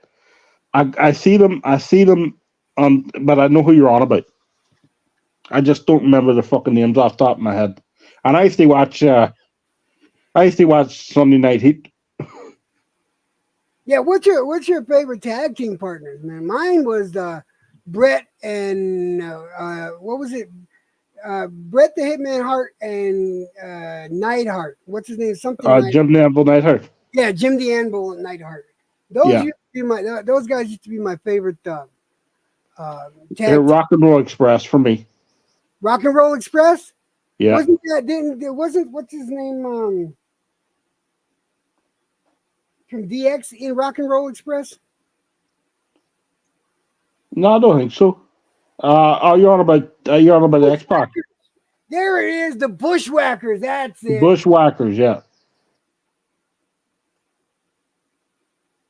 There you go. And then Champy says the hardest wrestler was Kane. Kane was all right. I liked Kane. Don't get me wrong, but yeah. What was the Action Smash? I liked Demolition. I thought was cool. The Road Warriors were cool. Yeah. But the Road Warriors probably not. Yeah. The Samoan. What? The Samoans. Those Yeah, two are fucking nasty. the Ultimate Samoans. Yeah. Yeah. What was the name of the Japanese champions? The Japanese tag team champion. One of them had a mustache. I know the guy you're on about. He was supposed to be real tough. He was in the video that I just showed. Yeah. I know the guy you're on about. I don't know why, right? When you said Jap, my mind went back to talking Michinoku. that. Hey? Back in the days, back in the 70s, though, I can't remember both the names. The one name that I do remember of tag team champions was supposed to be Chief J Strongbow, and then it was his partner. And I think his partner was like the uncle or a relative of The Rock. But I used to love watching the Indians. They were champions. That's all I called them, was the Indians. And the only one I could remember was Chief J Strongbow. And we're talking back in the 70s. Oh, there you go. God damn it. Pinch-It, man, thank you for being here. The Oriental Express. The Oriental Express. Yeah, there you go. Right? Yeah, right. I should know these, but I keep forgetting. Right now, if Jedi was here, he'd be chewing us out for not knowing all this shit. Yeah. Yeah. Hey, yeah, I'm out here. My brain is scattered, tell you the truth. Hey.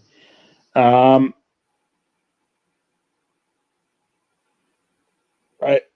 For me, right, one of my favorite tag teams has been a more modern tag team. Mm-hmm. But it was when they were in NXT, not the versions they are now on Monday Night Raw. DIY. DIY. I don't know them. Johnny Gargano and Tommaso Ciampa. Okay. Right. Those guys can go. I thought Lex who was it that was with Jesse James, and they were in Road Dogg, Billy Gunn. Yeah, Road Dogg and Billy Gunn. Yeah, I like them, but I like because of Road Dogg, because of the way the intro, that they did. Oh, you didn't know? It's like, Ladies and boys and girls, children of all ages, D Generation X, the former tag team champions of the world. The Road Dogg, Jesse James, the Outlaw Billy Gunn, the New Age Outlaws. There you go. That's the name, the New Age Outlaws. I couldn't remember. New Age Outlaws, yeah. Hey, I hated them, right, because when they first won the titles in WWE, right, they took them off my team, the Road Warriors, So I'm like, come on, seriously? But no. What was it? You know who I really didn't like too much. I didn't like the brothers, the Dudley Boys. I didn't find them as entertaining as some of the other. I like Devon and Bubba Ray. No, Devon was okay when he was alone. I didn't like the shtick that they did. I just didn't like it. Here, they have one of the best tag team matches ever. So they did with the table, ladders, and chairs match. Oh yeah, Edge and Christian wasn't it them that brought it in? Yeah, and the Hardy Boys. The Hardy Boys were like the ultimate in acrobatics. Risk-taking. Yeah, high-flying risk, yeah. High-flying acrobatics. They were very entertaining. And do you see Matt Hardy? Matt Hardy could barely move. Well, yeah, look at all the falls he took, man. Yeah, right. So here, I saw where was he? Right, I think it was TNA. Somebody sent me a clip of Matt Hardy, and Jesus Christ, I'm trying to climb the rope.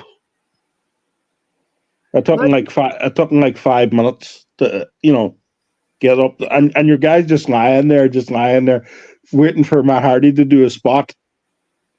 Yeah. right? It just looked, it looked very bad. Ain't gonna lie. So it did, to do the leg drop, Who off the was rope. it that broke their leg that got a compound fracture in the ring? Who were they? Who was it? Their leg snapped right in the middle of the ring. What the? Who was Hunter, wasn't it?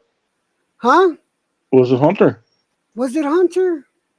Hunter did his quads, and I don't know if his leg snapped. No, no. In one of these wrestling matches, the leg you could see it bent. The shin bone, you could see it snapped like fucking like Joe Theismann's leg did. Yeah. What the Okay. who was it? Was it the you know what? It might have been Steve Austin. It might have been. I don't remember that for whatever reason. Oh, I- there you go. No, Psycho Sid. Man, that's a name. Psycho, yeah.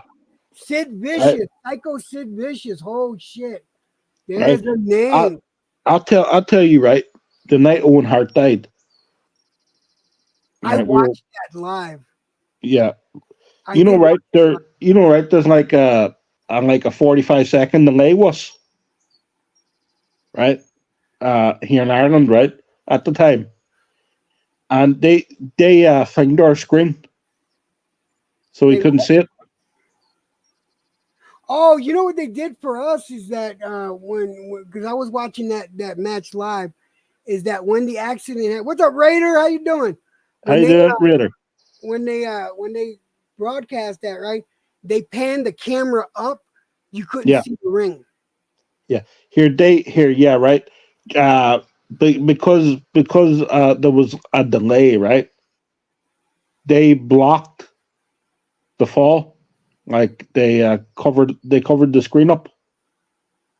Basically, I don't know how they did it so fast, but they did it. Yeah, I remember that day, man. So I've never seen that fall.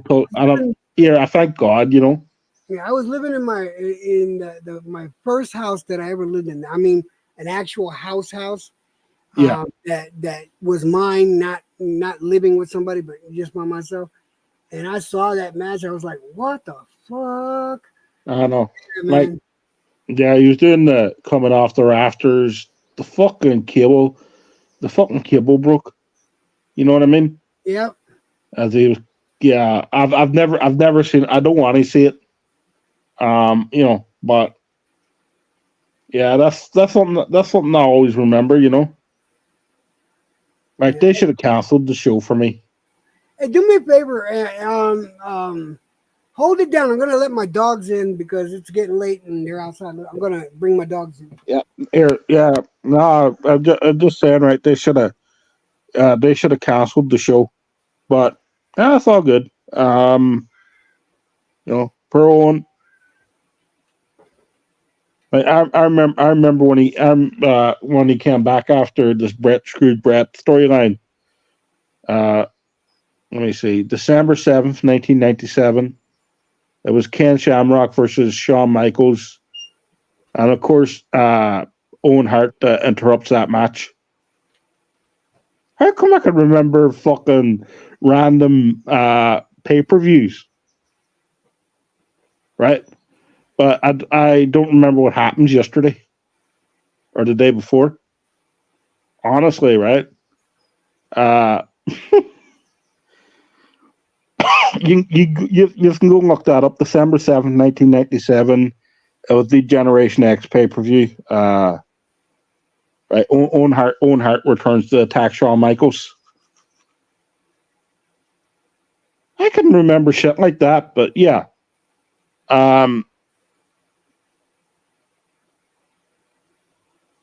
Yeah, per Owen. Like I've heard a lot of stories about him too. Like you listen to Undertaker's recent interviews, right? Yeah, like him and Owen, right? Owen would call some of the dumbest shit during matches to see if he could break the Undertaker, in character. And he goes, He goes, not many people make me laugh, right? When I'm in, he goes, Owen Hart would always be one guy that, would, would nearly succeed, right? He said a lot of times I had to hold it in because Owen was whispering such shit in my ear, right? When, right, or, going into the ropes or whatever, right? Instead of calling moves, he would say some dumb shit. Back, sorry about that, man. Yeah. Right. So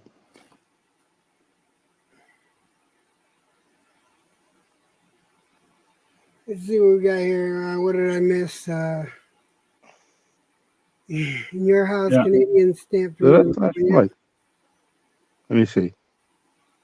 Yeah. Okay. All right. I forgot the sponsor for reminding me. I was thinking about thought getting of that. one of those. I was thinking about getting me one of those belts. Yeah, they're about $100. So I can't afford it right now. All my money's going towards this trip. So TY, what's up, bro? yo, Kai, how you doing, bro? Yeah, what's up, man? Should come holler at y'all real quick. Yeah, Oh, all good, man. dude, I haven't gone live in like over a month. I figured, Yeah, that's why I had to come through and shit. Just got out the gym, man. I've been sick, man. Still been sick for like 2 weeks. I can barely hear, bro. So if I'm talking loud, excuse me. I feel like I'm talking underwater and shit. So Yeah. My throat's been dry for the last 3 or 4 days. Like my what? my throat has Say been that dry. again, bro. Yeah, no, my throat has been dry for like 4 days or so. Oh yeah. Oh okay. So I've been coughing a lot. So Yeah, don't man, for real, bro. I know, man. I'm just trying to get rid of that mucus and all that bullshit. Yeah, Yeah. man. Steady spitting that shit out and shit, taking other shit. Some girl bought me some antibiotics and shit, little bitch. I fuck with shit. Bought me some other shit, some syrup. Well, not no real syrup, but cough syrup. Some Yeah. that's what I really need. That's what I really need to go get some fucking Promethazine, some drink. But Get that you know what I'm saying? Yeah, I need that purple, bro. But I don't feel like paying that 125 a line shit. But yeah, man, just going with it, bro. I ain't tripping. Like I'm talking underwater, bro. I don't know, some reason, man, the times I do get sick, bro, like that's the most thing. Like my ears, bro. I don't understand it. When I got COVID, it was worse than this. I couldn't hear for over a month, but I thought I was gonna lose my hearing, bro. Like Yeah. it was I can't even say it was like talking underwater. Like I couldn't even hear myself talk. That's how bad it was. So they had to give me steroids. They gave me steroids for 1 week. That didn't work. So they upped the steroids, gave it to me, and then that shit started opening up. I remember when it first started opening up, I could hear a little breeze, and I was like, okay.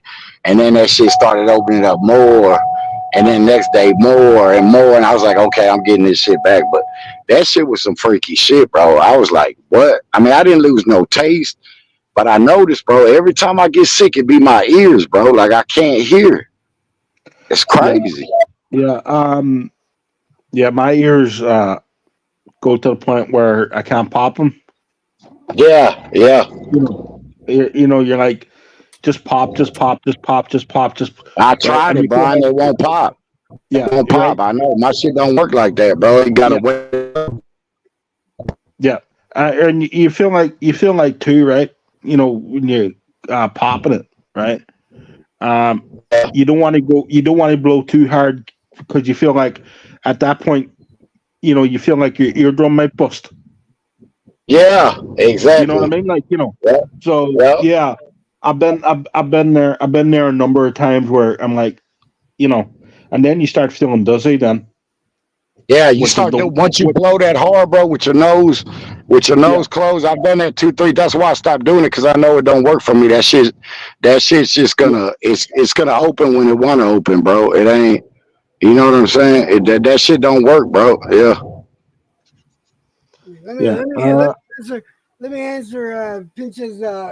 My favorite tag team wrestling champions were Bret Hart and Neidhart. That was my favorite championship. I really didn't like Bret Hart as champion too much. I know he was a popular champion, but I liked him better when he was tag team. We were talking. Sorry, Ty. We were talking wrestling just before you got here, and we were like just going down fucking memory lane. Man, I'm glad you brought that up, man. They can't fuck with me on that shit too. When I was a kid, I had the wrestling ring. I had all the figures. I still got all the old VCR tapes. All the fucking wrestling matches, the Battle Royals, King Kong Bundy, Iron Sheik. I got fucking Hulk Hogan, the Rowdy Pipers. I got Snookerfly Jimmy Snooker jumping off the steel cage against Magnificent Marauders. Man, nigga can't fuck, bro. When it came to that old school wrestling, nigga, I got nothing but them old school, if you know what I'm talking about, them VCR tapes, them volumes. And, bro, I got like 30 of them motherfuckers, bro. Yeah. Like, yeah. Do you want to know the funny thing, Ty? Yeah. Here, nobody under 25 know what a VCR is. They don't. That's why I'm talking to y'all, because I know y'all know what a VCR is. And if you know wrestling back then, you know what type of tapes I'm talking about. They classics now, bro. You can't even find that shit no more, bro. You can't even find that shit. I'll go one better. Nobody knows what a Betamax is. I do. Oh shit, you going back? Yeah. Yeah. I barely had to come to terms with that, but I know what you're talking about. Yeah. It's me and my brother. But the Ultimate Warrior, that was my motherfucking Ultimate Warrior when he beat Hulk Hogan. Bro, Ultimate Warrior, all them old schools, bro. Jimmy Fly Snooker, Magnificent Macho Man Randy Savage. And Iron Sheik used to now my boy Georgie Animal Steel used to bite off the turnbuckle. And bro, Jake the Snake Roberts, all them, bro. Yeah, man, I'm throw. But when it come to wrestling, man, any sport, bro, I'm telling you, bro, I was on all that shit, man. Yeah. Hey, can't miss me on none of that shit, bro. Yep, I was a wrestling fan. Now this new wave wrestling, I really ain't been on it. One of my homeboys be on this shit, like all these new, but I was the old shit, bro. You know what I'm saying? The Dudley Boys, all them motherfuckers. All them. Agent Christian, we're good. I don't care. Hey, the Brood, Gangrel. Yeah, I remember Gangrel. Oh, y'all remember Ravishing Rick Rude? Yeah. Oh, fuck yeah, Ravishing. When he used to shake his motherfucking shit, and then he went, yeah, you already know Rude was stupid. That boy was stupid with it. What was the other one that claimed to be a porn star? He'd go in there with a fucking towel around. Val Venus. That's Al Venus. Yeah, funk ass. Yeah, that's that bastard. Yeah. Hello, ladies. Yeah, hello, ladies. That was. Hey, for real. Hey man, that's why I say the old times, bro. Last times, just like partying, like this new wave shit they got now, bro, wasn't shit compared to what we had back then, bro. That's why I said this new generation, bro. Fucking weak, man. Here we grew up. Yeah, we grew up. Yeah, the right era, I think, for us. I got to see. I think me growing up, I got to see the best of a bunch of good eras. Because, like I said, me being, a child of the 60s, growing up in the 70s, becoming a man in the 80s, fucking, becoming an older man in the 90s and the 2000s, I got to see the best of wrestling. I got to say 3 decades, I got to see the best of wrestling. I got to see the golden age, the silver age, the golden age. It was just great. I got to see a lot of good stuff. And then you remember Paul Orndorff? Oh yeah, Orndorff, bitch ass, bitch ass, yeah. I just showed a video of remember when they did na na na na. Hey, I just played that video. Yeah. There you go, Legion of Doom. Legion. My dog started barking. No, my bad. My 4 battery is dying, and my charger is slow. I didn't get a new cable for that. King Lawler, yeah. I remember when Lawler smacked the fuck out of what's his name, that comedian on David Letterman. Yeah, I know who you're on about, but yeah, back then comedians wasn't my bag, you know. But I know who you're on about. Here, Jim Carrey played him in a movie, but I Yeah, forget his yeah, freaking name. exactly. Yeah. Yeah, Huh? I saw that shit live. I was like, is this for real or not? But he did smack the fuck out of him for real. That shit had to hurt, man. That shit had to hurt. That had to hurt as much as that reporter got hurt by dude, I can't remember his name right now. But yeah, man. Oh shit, the natural disasters. Dude, Pinch has been coming up with all kinds of fucking names, man. Oh yeah.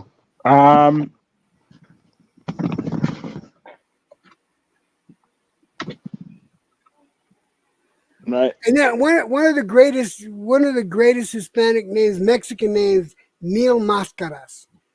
Man, he not only was he famous in Mexico, but he was famous, all over the southern United States. Neil Mascaras was the shit too. Yeah. Oh man. But that was my shit back in the day. Yeah, I grew up watching. Unfortunate for us, right? We didn't have Sky, so I grew up watching WCW. So I missed a lot of WWE back then, you know. There's a name What? right there. Oh, who did that? Oh, Hacksaw Jim Duggan. I with the saw two Jim black Duggan, yeah. Here, I'm gonna mention another hardcore guy. What's his name? The guy Foley. What's Mick his Foley? fucking? No, not Mick Foley. What's his fucking? I forget his. He was in the movie Roadhouse, the original one. Roadhouse. Wait. Hold on a second. Japanese death matches with Foley. What's his fucking name? It was Oh, like no, Foley's I'm mentor. gonna look this out. He was in Roadhouse. Roadhouse. I forget his name. Terry Funk. There you go. Ah, Terry Funk. Terry fucking yeah, right. Yeah, Terry Funk. right. Yeah. I'm not a rock fan. Don't like him. I never I did. always liked The Rock. I like The Rock. Come on, man. I mean, The Rock was a showman. The Rock still is a showman, man. Yeah, Terry Funk. Yeah. You know. So I used to love the matches between The Rock and Stone Cold because those two motherfuckers just worked off of each other. It was always an excellent match between those two. They sold each other so fucking good. Every time that Stone Cold did the stunner on The Rock would sell it so much he fucking did a flip and shit Yeah. like that. It was just Yeah. fun to watch, man. I don't care. They got the best. They got the best thing of all time. You know, for WrestleMania. I forget which WrestleMania it was. Right, 14. 15. I think it was WrestleMania 17. Right. My Way. Bang Limp Biscuit. That fucking what do you call it? Promos? Oh yeah, They yeah. Right? Right. That fucking promo was awesome. Look at that Brutus, the Barber Beefcake. Yeah, I remember matches with him in it, man.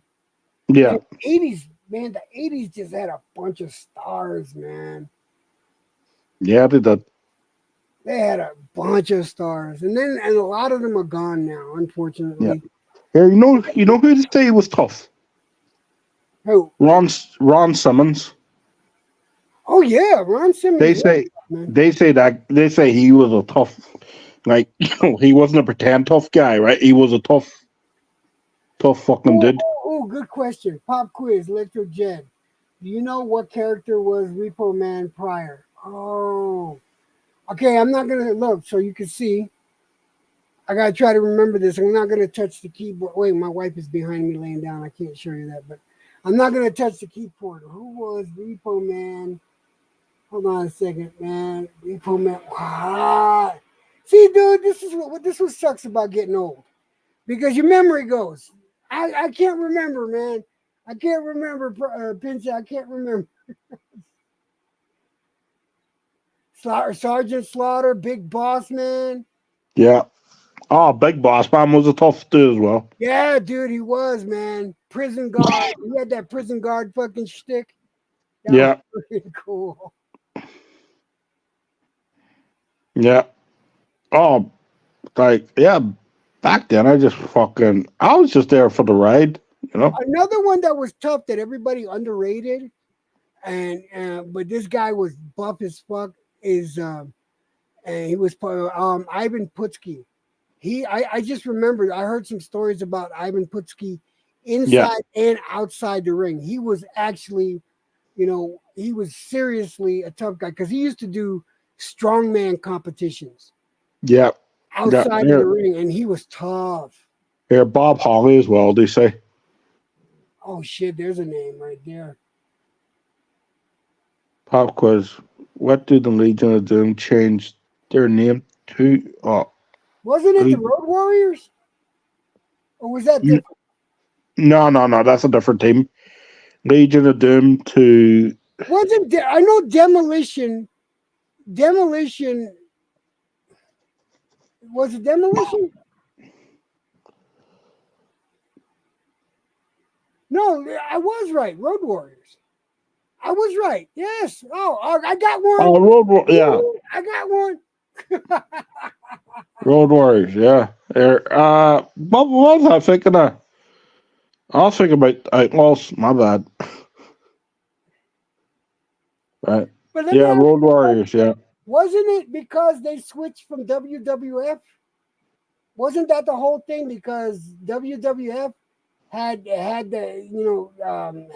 branding for Legion of Doom, and when they went over to WCW, they changed it to Road Warriors, or was it the other way around? But I know that was the reason they changed from one to the other. Yeah.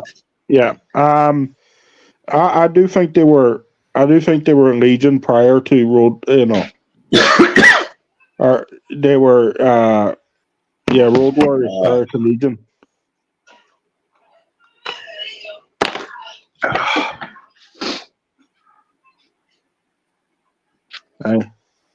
But speaking of this here, Welcome back, Ty. Yeah, my bad, man. What y'all know about what do y'all know about Big John Studd, man? Oh shit. yeah. You remember that big old nigga? Hey, for real, spare business. Yeah, I'll take you back. Hey, for real. What about the guy with the parrot? What the fuck was his name again? The guy with the what? Coco Beware. The guy that came in with the parrot. Yeah. Oh, yeah, that funky motherfucker. Yeah. I'm gonna tell you to be my favorite Junkyard Dog, bitch ass. What did you say? Oh yeah, Junkyard Dog was Junkyard Dog. Yeah. Mm-hmm. Here, believe it or not, right? You know who said people said was tough, and you wouldn't think it to look at him, right? But Al Snow. Al Snow. Al Snow. Al Snow. Yeah, remember Head. It sounds like a nigga that do a bunch. That sound like a nigga that do a bunch of cocaine. Yeah, right. Yeah. Here, remember he used to walk in with Head. He was a hardcore guy. Oh, you know what? Now that you said hardcore, one of the toughest wrestlers, not only inside the ring but outside the ring, was Hardcore Holly. That's right. Yeah, I mentioned him earlier. Yeah, Hardcore. What about Gorilla Monsoon, nigga? Gorilla Monsoon, yeah. Gorilla Monsoon, that dude was just sick, man. You know how Andre the Giant, what his height and weight was, bro? I want to see if you can guess it. I know it first back then. Wait, wasn't he 7? Let me get this. I thought he was like 7'10". No, nigga, 7'5", 497 pounds. 7'5". Oh, okay, 7'5". 497. Dude, I had a friend of mine. His name was Ronchbox. He was like a shock jock, and that guy was 7'4". Check this out, bro. Check this out. You remember this WrestleMania right here? Look at this. Let me see. Hold on. Check this out.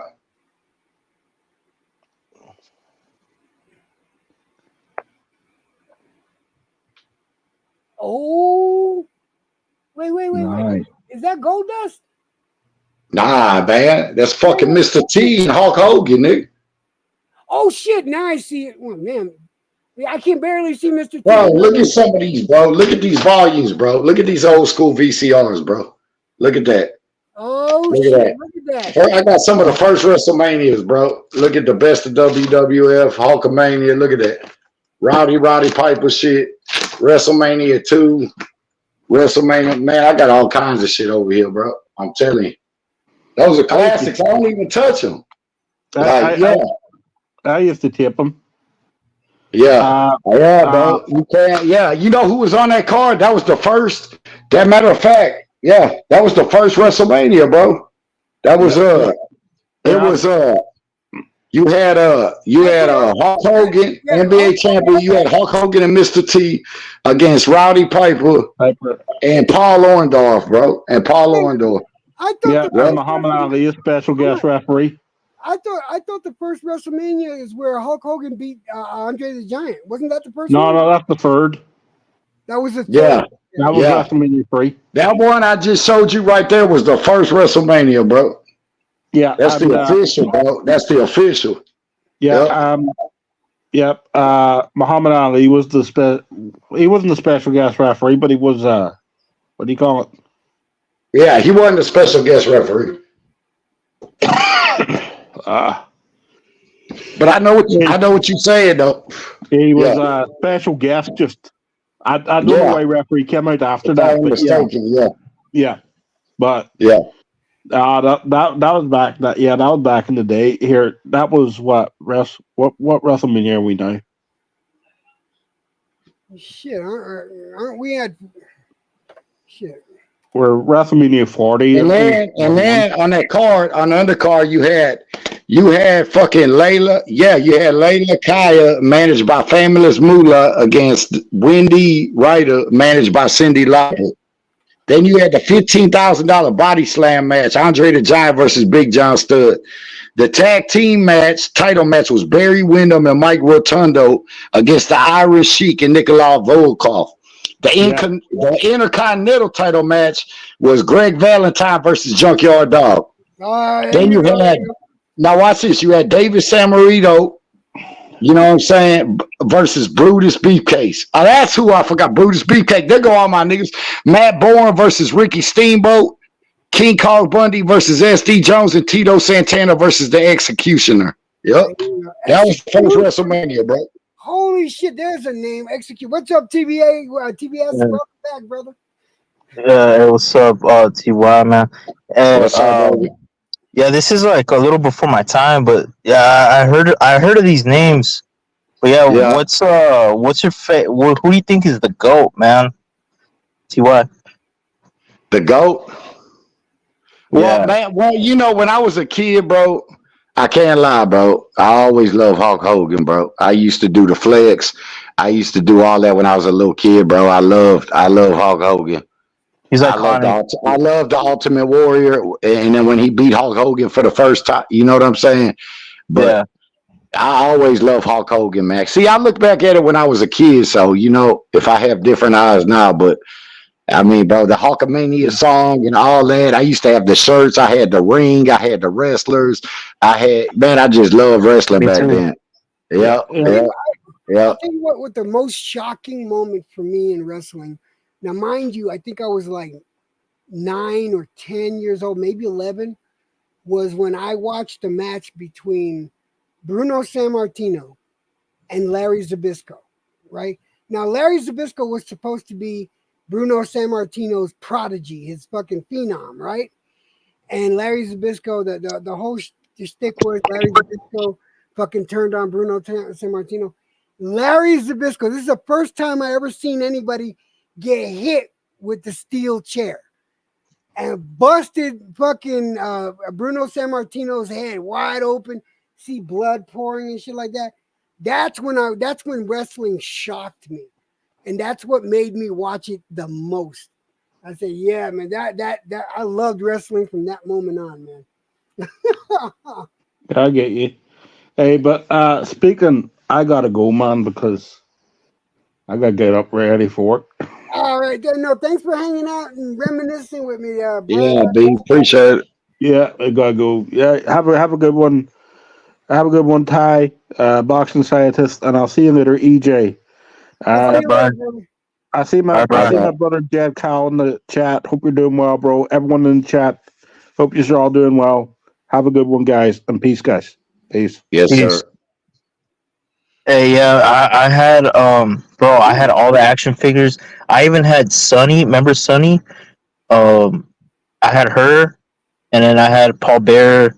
I had like all the fucking action figures, bro. Yeah, man, I know, bro. I used to collect. Man, I love that shit, bro. I used to play on the wrestling ring, all that, bro. It's crazy. What was the name? All right, I'm trying to remember. When Hulk Hogan picked up Andre the Giant, bro, in that match, bro, that was one of the most historic, bro. When he picked up that big motherfucker and slammed his ass and did that thing, bro, I love, bro. Yeah, I'll never forget that match, bro. But yeah, but Jimmy Hey, Superfly Snuka, that was my dude. When he jumped off the steel cage against Magnificent Morocco, oh man, bro, that was so high in the air, bro. He just, bro, yeah, those things I remember right there, man. What's up, Jed? How you doing, brother? Sunny or Sable? Oh no, you got to throw another one in there. You got to Oh, Marlena. you got to throw Lita in there, man. Come on. Okay, all four of them. Lita, I'll throw Lita in there. It would be a toss up for me between Trish Lita. Stratus. Nah, fuck Trish Stratus. She has some fake ass, but crooked ass titties. Fuck her. But it would be a toss up between Lita and Sable. Sable, of the two, Sable was the fucking dime piece, man. But I loved Lita because she was also acrobatic, and I don't know, man, just something sexy about Lita, man. I thought she was fine as fuck, but Sable and Lita were the shit, man. She cheated on Matt Hardy with Edge. Yeah, I remember that. Oh, look at this. Outlaw St. Lisa, the thong chick. Oh man, remember on WCW they had the Nitro girls? Yeah. The Nitro. Yeah. Ah man, Yeah. I used to be in love with that Asian bitch. And I think Oh. that was Diamond Dallas Page's wife. In fact, yeah, I'm pretty sure that was his wife. Oh, Stacy Keibler was not bad either. Let's Oh, not. yeah, Stacey Keebler. I remember her. Yeah, Stacy Keibler was not bad at all, man. Orale! Shit. Yeah. What else? Yeah, China, bro. China, she looked like a man, bro. Dude, I was just talking about that when China. Yeah. I thought that was a trans man. Yeah, I thought that was a train too, bro. Square business. But after she had gotten the plastic surgery on her face and on her jawline and shit like that, she actually didn't look too bad. She didn't look too bad, but When she looked got the great. tits. Yeah, when she first came out though, she looked. I'm sorry, man. She was flat chested, bro, at first. And she looked rough as fuck. What's up, Gabe? Yo, the no sleep gang. What up, y'all? What's up? Let's go. What it do with the folks, man? Now we just talking about some old school wrestling and shit like that. Oh, you got my attention, bro. That's all I watch. I mean, the new stuff I read what happens, but I don't really watch. But the old school shit, still watch, man. Ooh, there's a good one, Tori Wilson. Oh, she was fine too. Yeah, Tori Wilson, man. Jackie. What was her name? Jacqueline. The black one, the black bitch. She was pretty fucking fine too. I'm not really into black bitches, but I would fuck the black off her, bro. Aroyd was messing with Tori Wilson at one point. He didn't know what to do with that though, man. Yeah, I'm gonna say this. Boxing Sage is right. Stephanie McMahon did not get enough credit. I wish she would show more body like the other, more body like the rest of the chicks do. But I'm gonna say it, man. Stephanie McMahon was fucking hot. She was She hot, was. She was when she got a tit job. When she got tits, you know what I mean? and when that titty popped out, when Triple H gave her the fucking the pedigree, you seen that titty pop out? Oh man, That's Stephanie Levesque to you, man. Yeah, I heard Macho Man. Yeah, I heard Macho Man fucked her when she was like 16 or 17, bro. Yeah, that was the rumor, and that's why they didn't put him in the Hall of Fame until he died afterwards. Yeah, they waited till he died to put him in the Hall of Fame, bro. Yeah, because he wasn't on good terms with them. Most Yep. of those old school wrestlers, man, they ended up fucking broke and broken down pieces of meat just signing autographs for $20.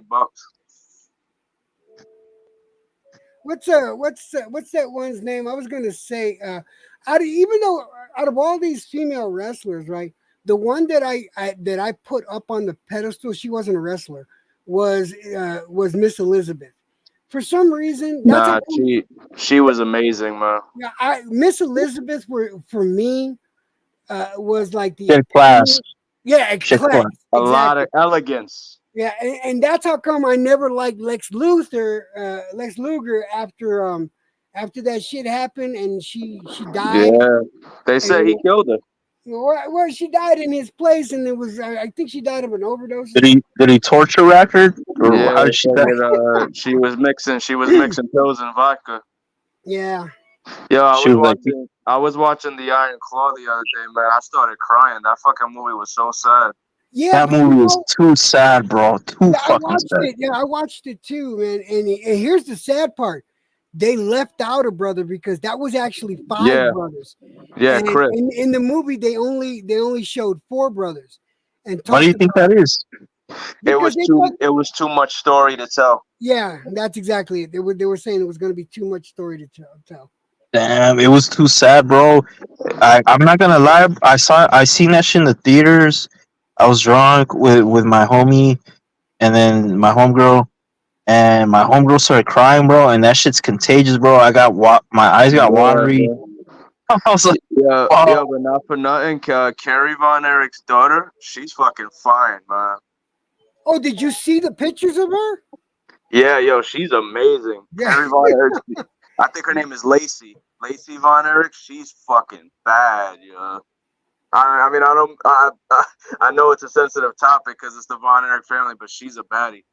Yeah, I think that name, the Von Erich, should never go back into wrestling because that wrestling and that family don't mix, man. they really were cursed. They really were cursed, The bro. one that's alive that he outlived all his brothers, both his sons just got signed. That's what I'm worried about, man. Yeah, they just got signed to AEW. They need to stay the fuck out of wrestling. You know what it was too, bro? Their father had a role in their life being fucked up too. Fritz he made their life miserable with that shit because he forced them into that industry. Yep, he did. Not According to the movie, yeah, like not the one that's living now is like one of the only ones that wanted to go into the industry, but the others were forced into it. yeah, I had heard of the Von Erichs. They were like right before my time, but they would still like the W. This is back in like when it was still WWF. They would mention them, right? And Yeah, pay, no, like, they were before then. They were WCCW. They were down in yeah, They had yeah, their but own- they would still come up. What I'm saying is like they would still be mentioned throughout. Like the WWF would still mention them and pay homage to them and this and that. Whenever one of them died or whatever, and I was like, who? And I was like, and I'd be a kid. I'd be like, who was that? And like, it would just be like one of the Von Erichs died, and they would pay homage to him or whatever. But I never saw them wrestle because they were like right before my time, literally like right before I started watching wrestling. Let me say hello to one of the hottest, nicest, most beautiful women on the internet. What's up, Red Z? How you doing, baby? It's good to see you, honey. Sorry, I didn't mean to interrupt you, but I gotta acknowledge Red Z. That's all good, bro. But in that era, wrestling was a lot of wrestlers were dying traumatically. It was fucking the Von Erichs, Gorgeous Gino. Remember him, EJ? Oh yeah, I do actually. Damn, Yeah, and remember the Bruiser Brody incident too? It was Bruiser Brody, the Von Erichs, Gorgeous Gino, the one up in Canada. Like, so many wrestlers died horrible deaths. That Bruiser Brody shit was some bullshit though. Those idiots fucking claimed that it was self-defense when he called them in the shower and stabbed them to death. Oh yeah, I remember that in Puerto Rico. Yeah, that was in Puerto Rico. That happened in Bayamon. Oh, by the way, listen, Gabe, just so you know, Red Z, she's a Mets fan. I don't fault her for that. Oh, I fault why you fault me? Why? Yeah, because you're a dude. I'm not gonna fault her. All right.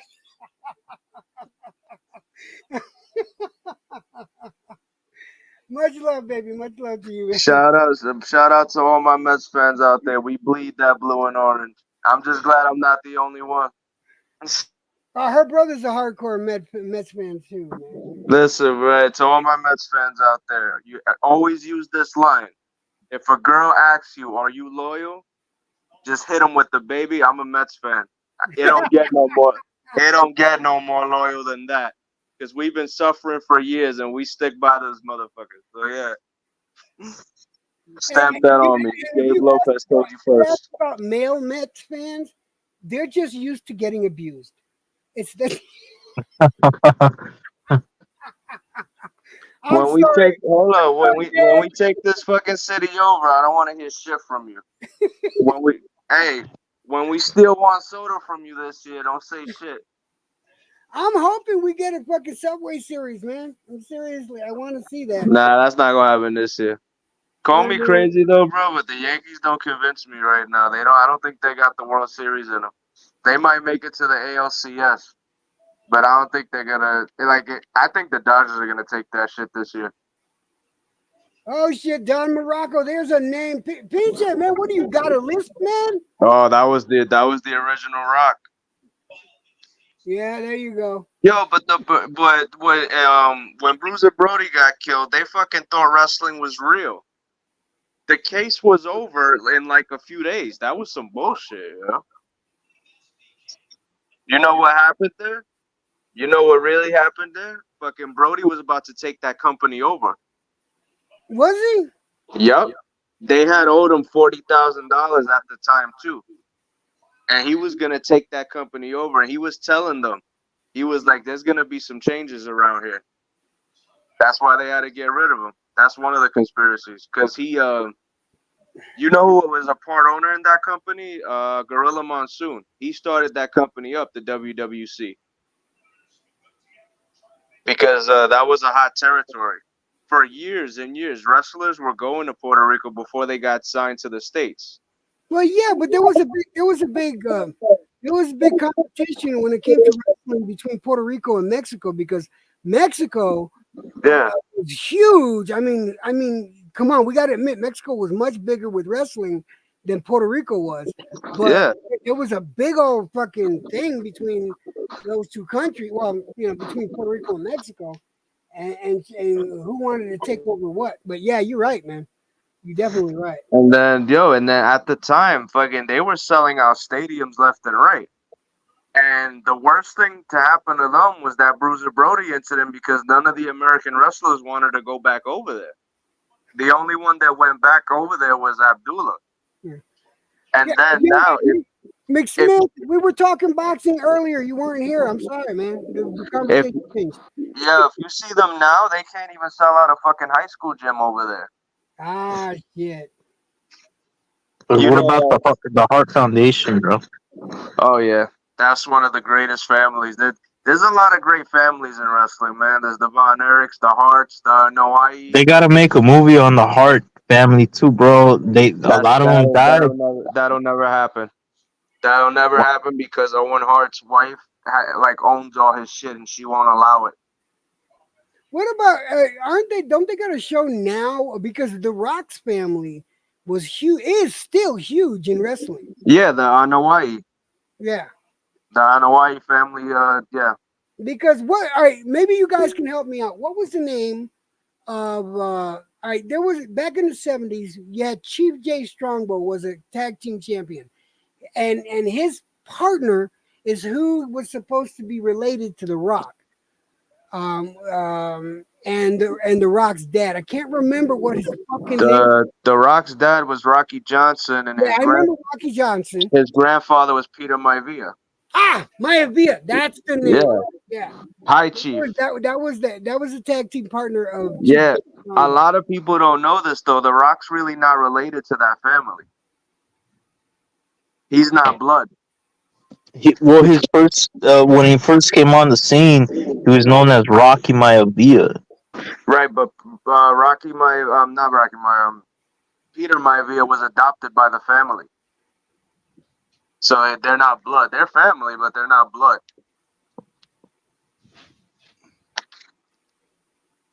Look at some So more names. so the Rock so the Rock has no like he's just black, like he doesn't have He's half black, half Samoan, but he's not related to all those other wrestlers that he's aligned with. Like now there's Rikishi, the Usos, Umaga, that whole family dynasty, that Samoan dynasty. Yeah, he's Samoan. He ain't black like that. But he's fucking but he's not blood related to them. But he looks kind of he looks Samoan. He doesn't look like full black, bro. Nah, he's mixed. He got Samoan in him. Yeah, his mom was Samoan and his mom was Samoan. Well, I should say is because she's still living. She's Samoan and his dad was black, Rocky Johnson. A lot of people didn't know this either. When you used to watch The Rock wrestle, he used to use the sharpshooter like Bret Hart. There was a reason for that. A lot of people didn't know that The Rock's dad was Canadian. Wait, Rocky Johnson was Canadian? Yeah, he was from Canada. Oh, I didn't know that, man. He did a horrible sharpshooter, bro. It was cringe. But he did. The Rock did do it well. I remember when Rocky Johnson was tag team champion with what's his name? Mr. USA, Tony Atlas. Tony Atlas, right? Exactly. They were the first black tag team champion. But hey, he's the best on the mic ever, though. I'll give The Rock that. But that sharpshooter, the best ever, but he's up there. I say Dusty was the best. Dusty Rhodes. Actually, I think on the mic, for me, Dusty was good. Don't get me wrong, but for me, Nah, he ain't the best Dusty Rhodes. Nah, yeah, he is, bro. I think as far as personality goes, and I think it had to be a toss up between Hulk Hogan and what's his name from Minnesota again? God damn it! Why can't I remember? The governor. Jesse Ventura. Yeah, Jesse Ventura. He fucking sold it, man. Jesse Ventura sold it. I think The Rock would have murked him on the mic, bro. He would have murked him on the mic. But as far as like, in the ring, he wasn't really. I mean, he wasn't bad, but no, on the mic, he was a killer, bro. Him and Scott, another underrated guy on the mic is Scott Steiner, fool. That guy. Scott Steiner couldn't fucking put two words together, bro. What you talking about? He was always stuttering. Are you kidding me? His words. Nah, you know what? One of the greatest on the mics, one of the managers. I'm sorry, man, but what's his face with the rubber bands on his face? Oh, Captain Lou Albano. Lou Albano was the mic. That dude looked like he hadn't showered in years. Is that why say I look like him? Fuck all y'all. Oh shit! Why you did that? Now I cannot see it. Fuck. Hold on a second. I do not look like him. I don't look like yes, the fuck you do. Managing the Wild Samoans. Hey, what about the Dudley Boys? Bubba Dudley in ECW days. Not WWF or WWE. Back when it was they were with ECW, bro. Did you ever watch some of their fucking promos, bro? That shit would get canceled so fucking fast today, dog. Yeah, Bubba was crazy on the mic, man. He was a monster, bro. Try to put that shit. Are you on your laptop, EJ? No, I'm on my computer, on my PC. Why? Yeah. Could you share the screen? Like put in type in like Dudley Boys. Fuck, what is the name of it? Fuck, they just go off on the crowd. There was one that he did that. Yeah, he went off. They cause a riot. Type in Dudley Boys cause riot or some shit like that. They literally like just started talking mad shit to the crowd. Like there was like this lady with her daughter, and she's like, "We got this bitch who's teaching her daughter how to suck dick and blah blah," and like, fuck, bro, that shit, like that shit would get canceled so fast. Hold on, let's see. I think. Tell me if this is the one. Give me a second. Share screens. Wrestling's so pussy now, bro. It's so fucking watered down. Let's see. Let's put this up. Yeah, that's it. Just being in this miserable piece of shit city makes me fucking.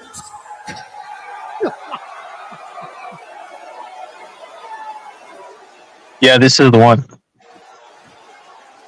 You people are nothing but lower class white trash pieces of garbage.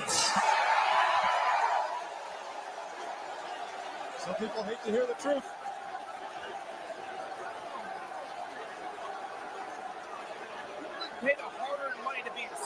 I don't want to get hit. I don't want to get hit with that. Yeah, I was thinking that. Yeah, to put that shit Oh, down. okay. Yeah. Copyright us. It's too hardcore. It's too hardcore, bro. But if you guys have a chance, watch that fucking shit, bro. The shit they fucking say, dog. It's hilarious. Even in the 90s, it was crazy. Like when X-Pac came out in blackface. Yeah. Oh shit! Yeah. That was yeah, and he was making fun of Mark Henry. Mark Henry wasn't even mad. He thought that shit was hilarious. Mark Henry said that shit was too funny. I used to. My man separated the gold and the berg. Yeah, I know, right? Yeah, but I like Goldberg when he said that whole scheme, that whole plot. I really liked that thing. I thought it was cool. That was awesome. I hate Goldberg because he ended my favorite wrestler's career. Like, fucking ended. You talking about Bret Hart? Yeah, bro. Bret's career was already fucking over at that time.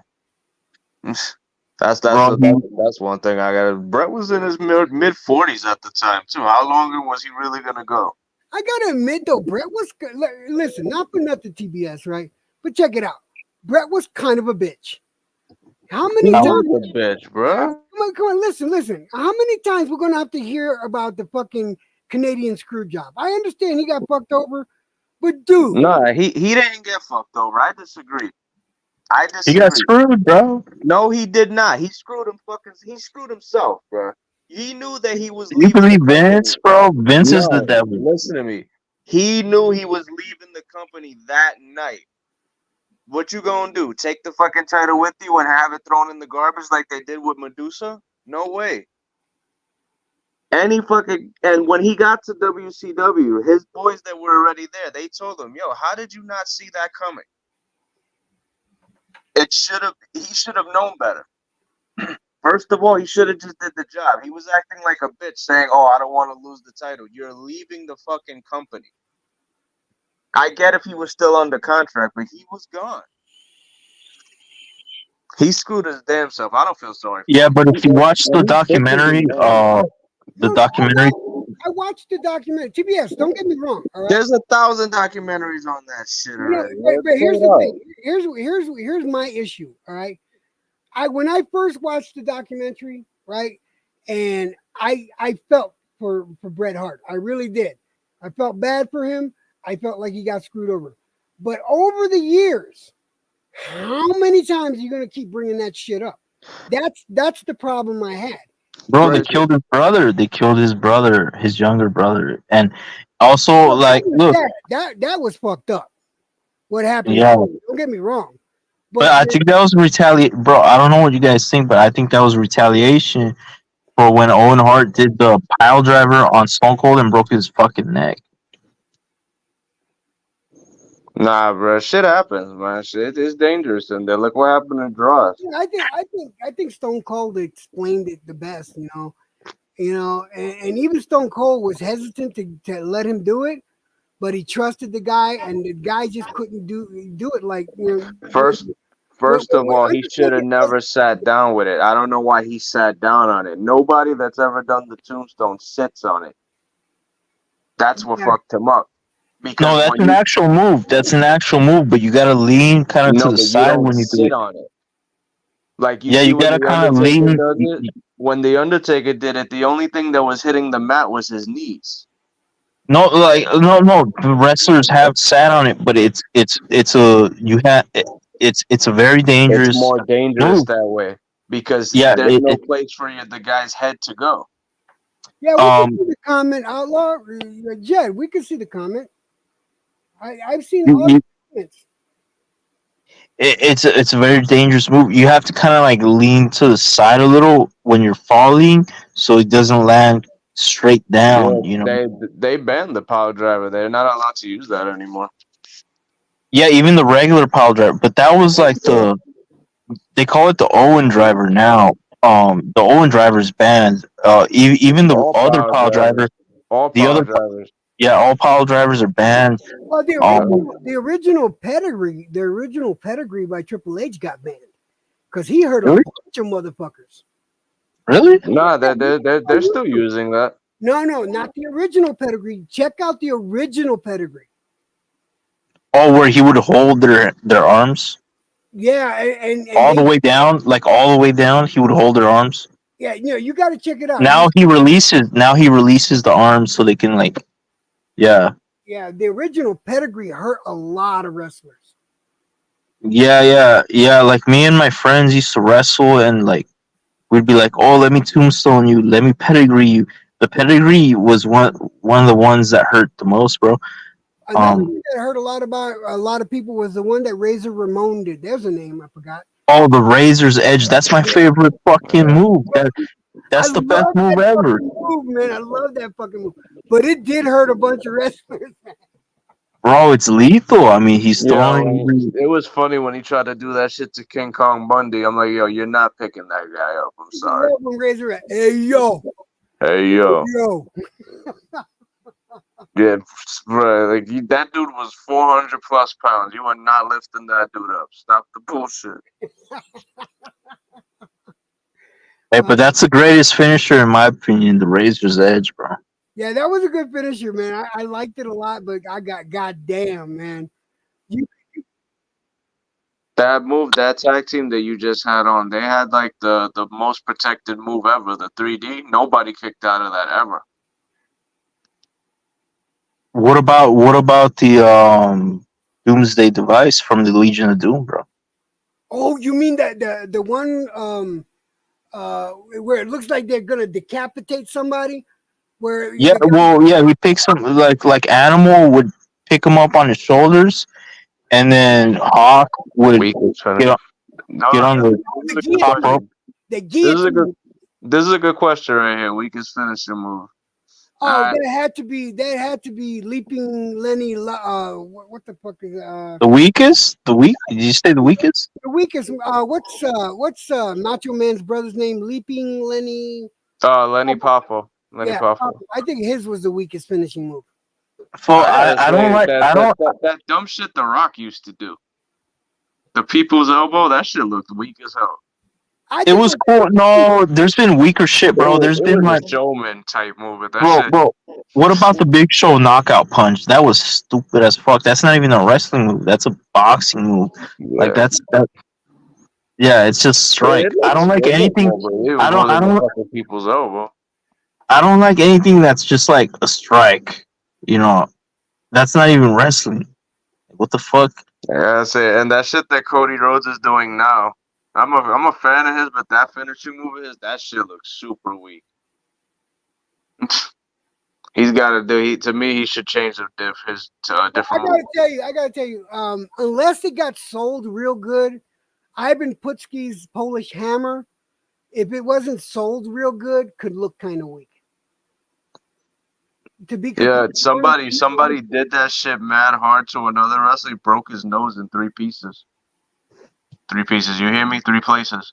Stevie Richards. He took an Irish hammer straight to the nose. Well, I said Irish, Polish. I always thought Hogan. Yeah, Hogan. Hogan's leg drop was fucking weak. That shit didn't look like it hurt anybody. Nah, that didn't hurt nobody, man. Come on. Now Yokozuna's leg drop. That shit looked painful.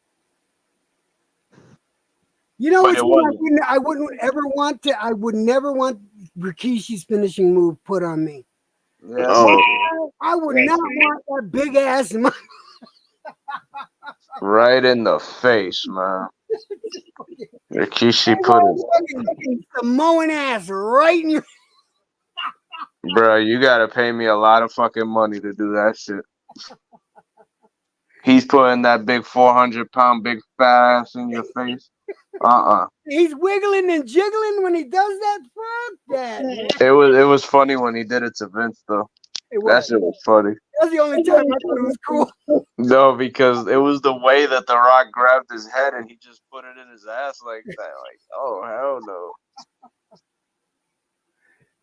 no. Alonzo, I didn't even see you was in here. My fault, bro. What up? What you talking about, Alonzo? I spoke to you the other day. Sure, I'm going back now. Well, what's going on boxing related? Yeah, I think we took enough time talking wrestling. But yeah, one more this last nugget about the women in wrestling. You know who I had a thing for? Goldust's wife, Terry. Oh my gosh, she was amazing. Oh yeah, Miss Terry, yo, she still looks bad, man. What's that girl's name? Oh yeah, we were talking about her earlier. Sable. For me, man. Sable. Oh yeah, Sable. She's married to Brock Lesnar. Gorgeous, man. She was just drop dead gorgeous back in the day. Remember when she came on with the pasty, the hand pasty? Yeah. Everybody Dude. was jealous. Everybody Dude, was like, you don't know how many times I whacked off to a poster of the pasties, man. everybody had a poster of Sable back then. That was like their most sold poster back then was her, because she was a gorgeous woman. Oh shit! Here's what my wife, Katie, does a spot on imitation of Vicky Guerrero when she does the. I'm not gonna. Excuse me. Yeah. Katie does it to the T. She was but she was so good at that character, man. Yeah, she was. And it's funny because she didn't know anything about the business aside from her husband being in it, you know. Yeah.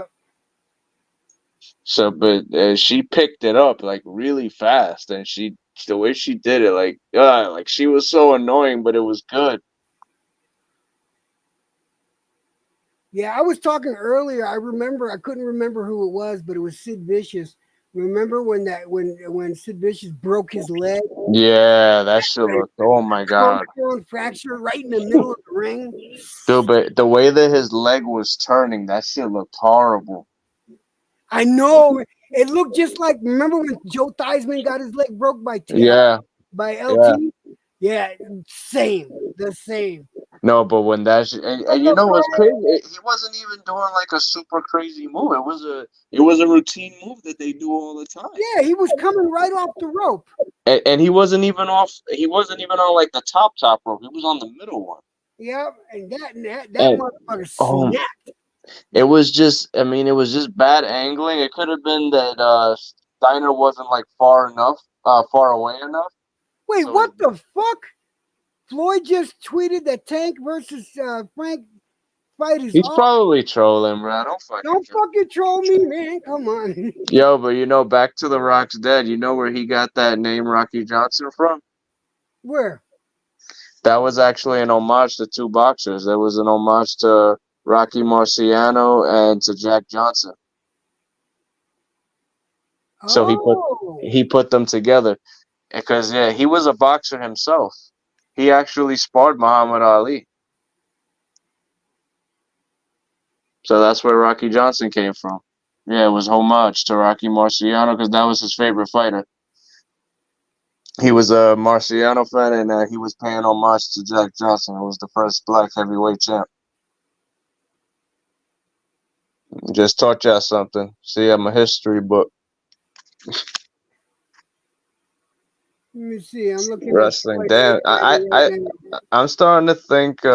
Wait a minute, Kangaroo. You wasn't a fan of the Bushwhackers, man? Those are your peoples. You don't like the Bushwhackers? Oh, they were funny, man. And they couldn't sound any more Australian. God, mate. Like they sounded like some dudes that drink Foster. I don't know. I just followed Mayweather, and I don't see anything about the fights off. Don't fuck with me, man. Don't trust the Kangaroo. Bushwhacker.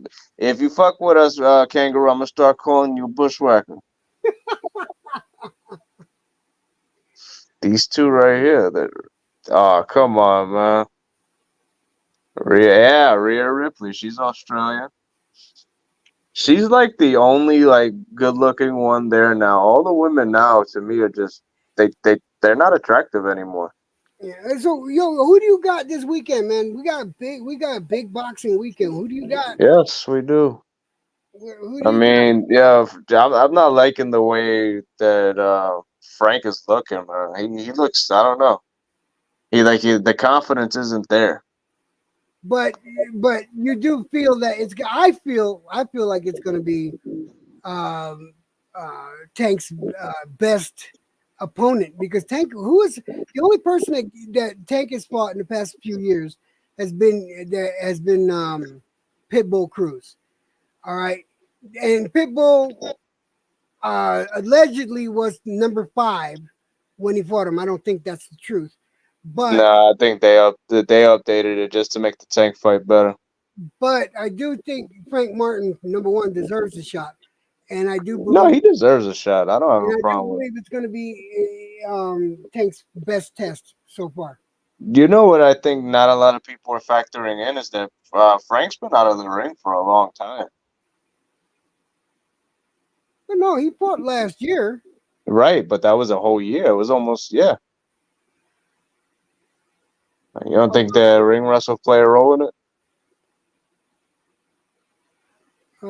Against the Ropes podcast, Floyd posts this. You better not rickroll us either. No, he's not rickrolling me. It's a. That was the worst when you fucking click something and then never gonna give you up. I hated that fucking song.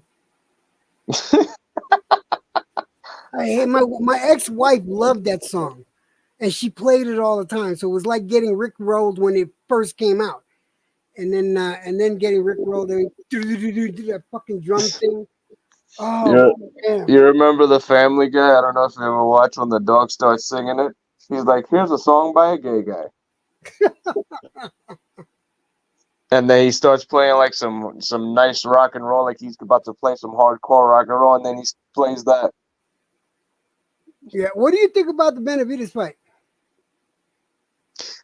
I mean, nobody seems to agree with me on this, but I think it's a step down for Benavidez because how do you go from pay-per-view headliner to a co-main? And you won the fight.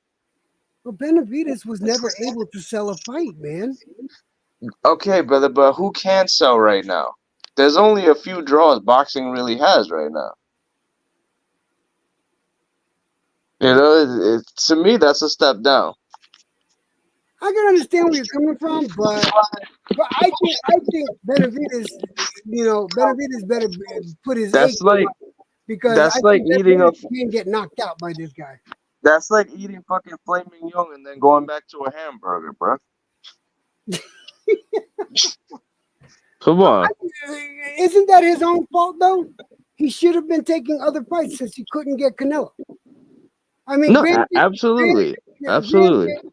Granted, I think in the past few years, his best fight has been with Plant. Because that was a great fight. We all know Andre wasn't going to do shit. Andre never belonged at 68, if you ask me. Yeah. But I think no, I see him winning the fight and winning it decisively. These Ukrainians, I mean, of course, they bring it. They always come ready to fight. So he might get tested because this guy might make it a banger. But I predict him winning. I would even say stop it. Listen, I've been telling this all night. I do believe he'll win between 7 and 9, right? But I want him to lose. I'm sick of hearing his fucking name, and I want him to lose so bad because of fucking Mirage. Oh, I would love that. I would fucking love that. I have a feeling like, let's say Canelo and Benavidez do fight and Canelo smokes him, like, let's say he wins 10 rounds to 2. Mirage will be complaining that, he was robbed. Yeah, of course. And I think Canelo would beat Benavidez no problem. But everyone's got this fucking thing, oh, he's avoiding Benavidez. Sometimes fights just don't happen, and I'm tired of hearing about it. I want the fight to happen, but guess what? It's not happening. If it does happen in the future, great. If it doesn't, I don't give a fuck. I just want these guys to fight the best in their weight class. That's that. And I mean, but David's already going up to 75. So, what does he come back down, or like what would the? He's gonna chase. He's gonna chase Canelo. He'll come back down for Canelo. He may not have he may not be able to, because he has a problems making weight. He's had history of weight cut issues. Because he is big for 68. Yeah. Dang, like he has the body type for 75. Shit. People say he could even fight at fucking cruiserweight. Someone said that he got quoted saying that he wants to go up to cruiserweight, but I don't know if that's true or not. He can have a successful career at cruiserweight because he's a big fucking 68. He is. Yeah, he is. And at cruiserweight, I think there'd be some good fights. Nobody ever calls him a weight bully though. He could make cruiserweight popular again if he did it right. Do you realize that nobody ever calls him a weight bully because he's obviously not a 68 pound. What's wrong, baby? Give me a second. Hold on a second. Yeah, I follow the what you said, Sage. It might only be me, but I think we're not expecting the David versus Alexander to be what we think. Hey, man, it'd be better for the sport. Who knows? We know we love a good upset every now and then. I mean, look at the great upsets that we've had in the last few years. Yeah, dude. No, this year alone, we've had so many fucking upsets this year. Danny Drew just said the same thing. I don't know. A lot of people saying an upset. It might not. And you know what? When it comes down to an upset happening, the one guy that you would believe it would happen against is David Benavidez. Yeah. Sorry to say, but that would be the one guy that I would say, oh yeah, that doesn't surprise me that he lost. But see, Benavidez he's susceptible to that left, a check left hook, and he's susceptible to that overhand right, because he drops his guard when he throws combinations.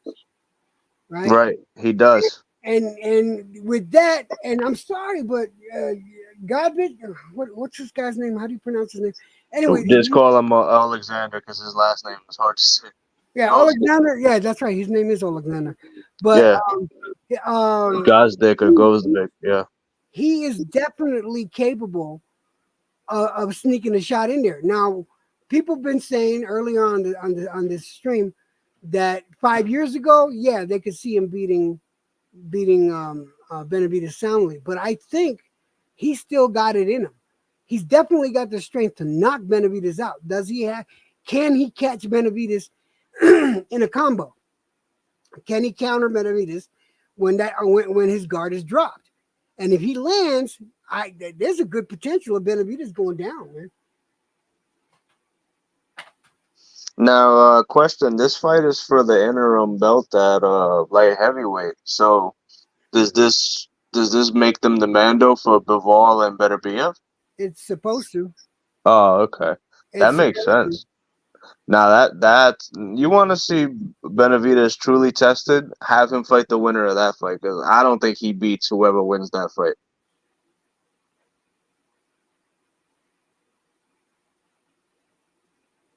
Mix, if you want to come up here and talk your shit, I'm not gonna fucking stop you from talking. But you're not gonna talk over people, but yeah, you can talk. I never banned you from coming up here, so you can come up here and talk your shit. God knows you want to. What you said, Drew? You saw he got an upset coming. He's picked. Wow, Danny Drew's picking Frank Martin to beat Tank. Okay. Paro versus Matias. You got Paro? Nah, I picked Matias on that one. No, I got Matias in that one. I don't know. I think Frank is gonna get caught in one of Tank's traps around 9 or 10. It's not gonna go the distance. Nah, I see Tank winning a knockout. No, there's no fucking weight clauses against Frank, is there? No. Of course.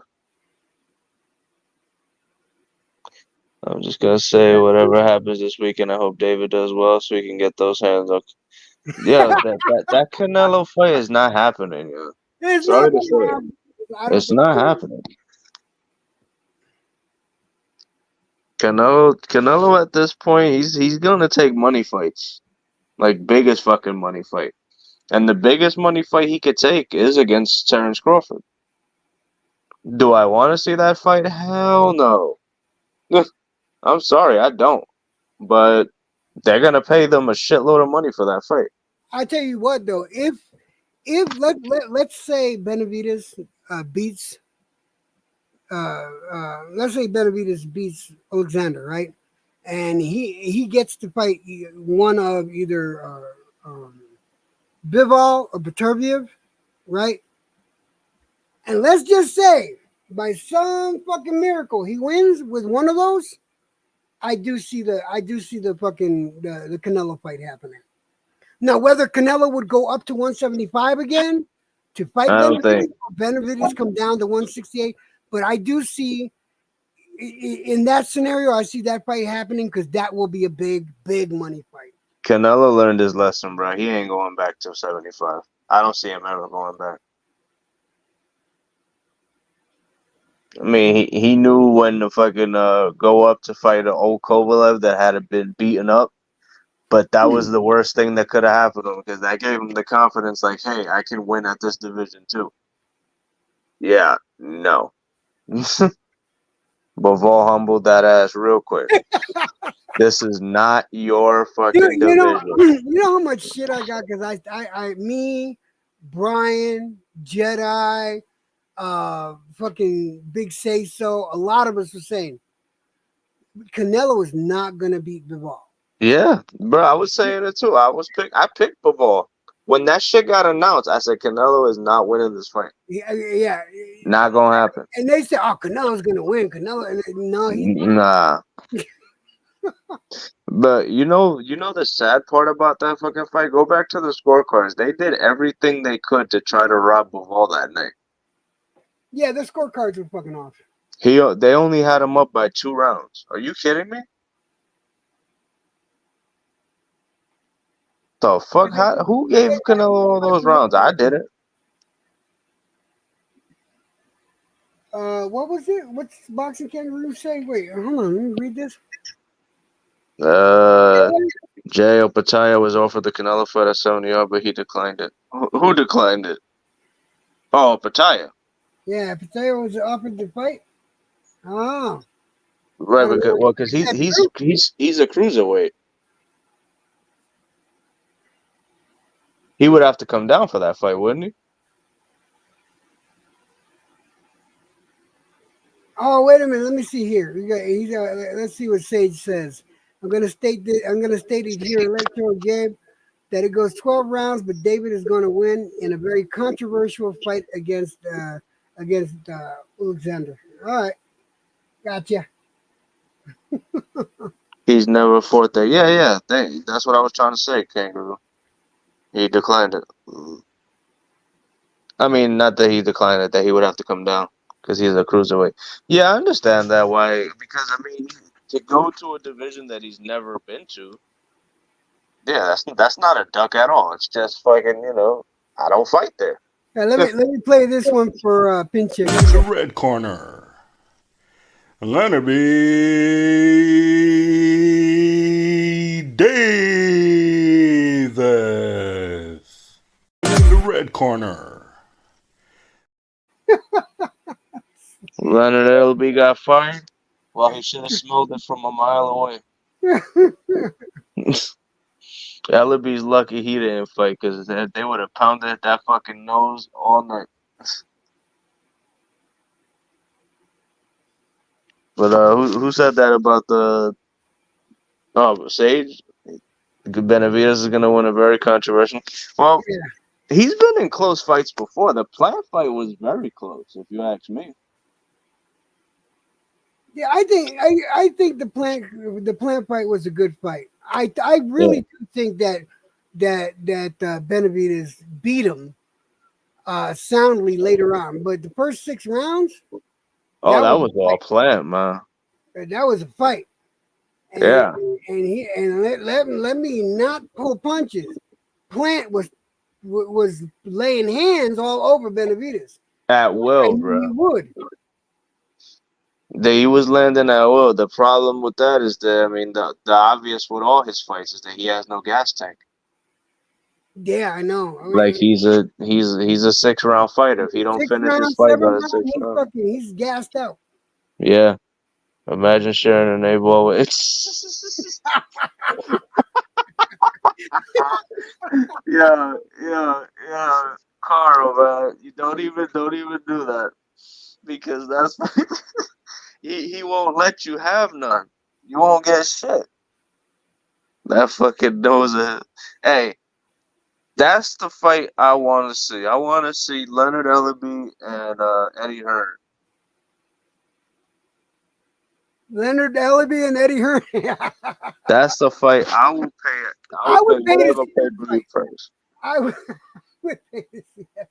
Nah, because I would love to see fucking Eddie Hearn pop him dead in his nose and watch the air come out. All right, listen, Gabe. I'm gonna shut. I've been now 2 hours and 46 minutes. I'm gonna get out of here. Thank you for joining me, Gabe. I appreciate it. Absolutely, bro. I didn't even see the notification. I was like, "What's going on?" Let's open Yeah, you gotta check on it because sometimes they stop the notification. I haven't been getting none from nobody. Black and Brown went live today, and I didn't. If I wasn't on YouTube, I wouldn't have saw his shit either. And I was like, "What's going on? This YouTube shit fucked up." But yeah, if you don't come on again before the fights, everybody enjoy the fights. And, This is the first time. This is the first time I stream in over a month. I've been like neglecting my channel. I mean, I've been throwing videos up, but I need to start streaming more. But thank you for joining me, Gabe. I want to thank Ty, Brian. We had Alonzo up here. God, I can't remember. I'm sorry if I forget names, but I'm old. I get to. It's all right. We got Sage in here, Alonzo, Kangaroo, Danny Drew. Everybody in the chat. Red, who's the Mets fan, salute. And Carl, man, Bushwhackers, man. I'll see all you guys later, and God bless. And I'll see you later, Gabe. Thanks again, man. All right, bro. Always stay blessed, bro. You have a good one, brother. You too, bro.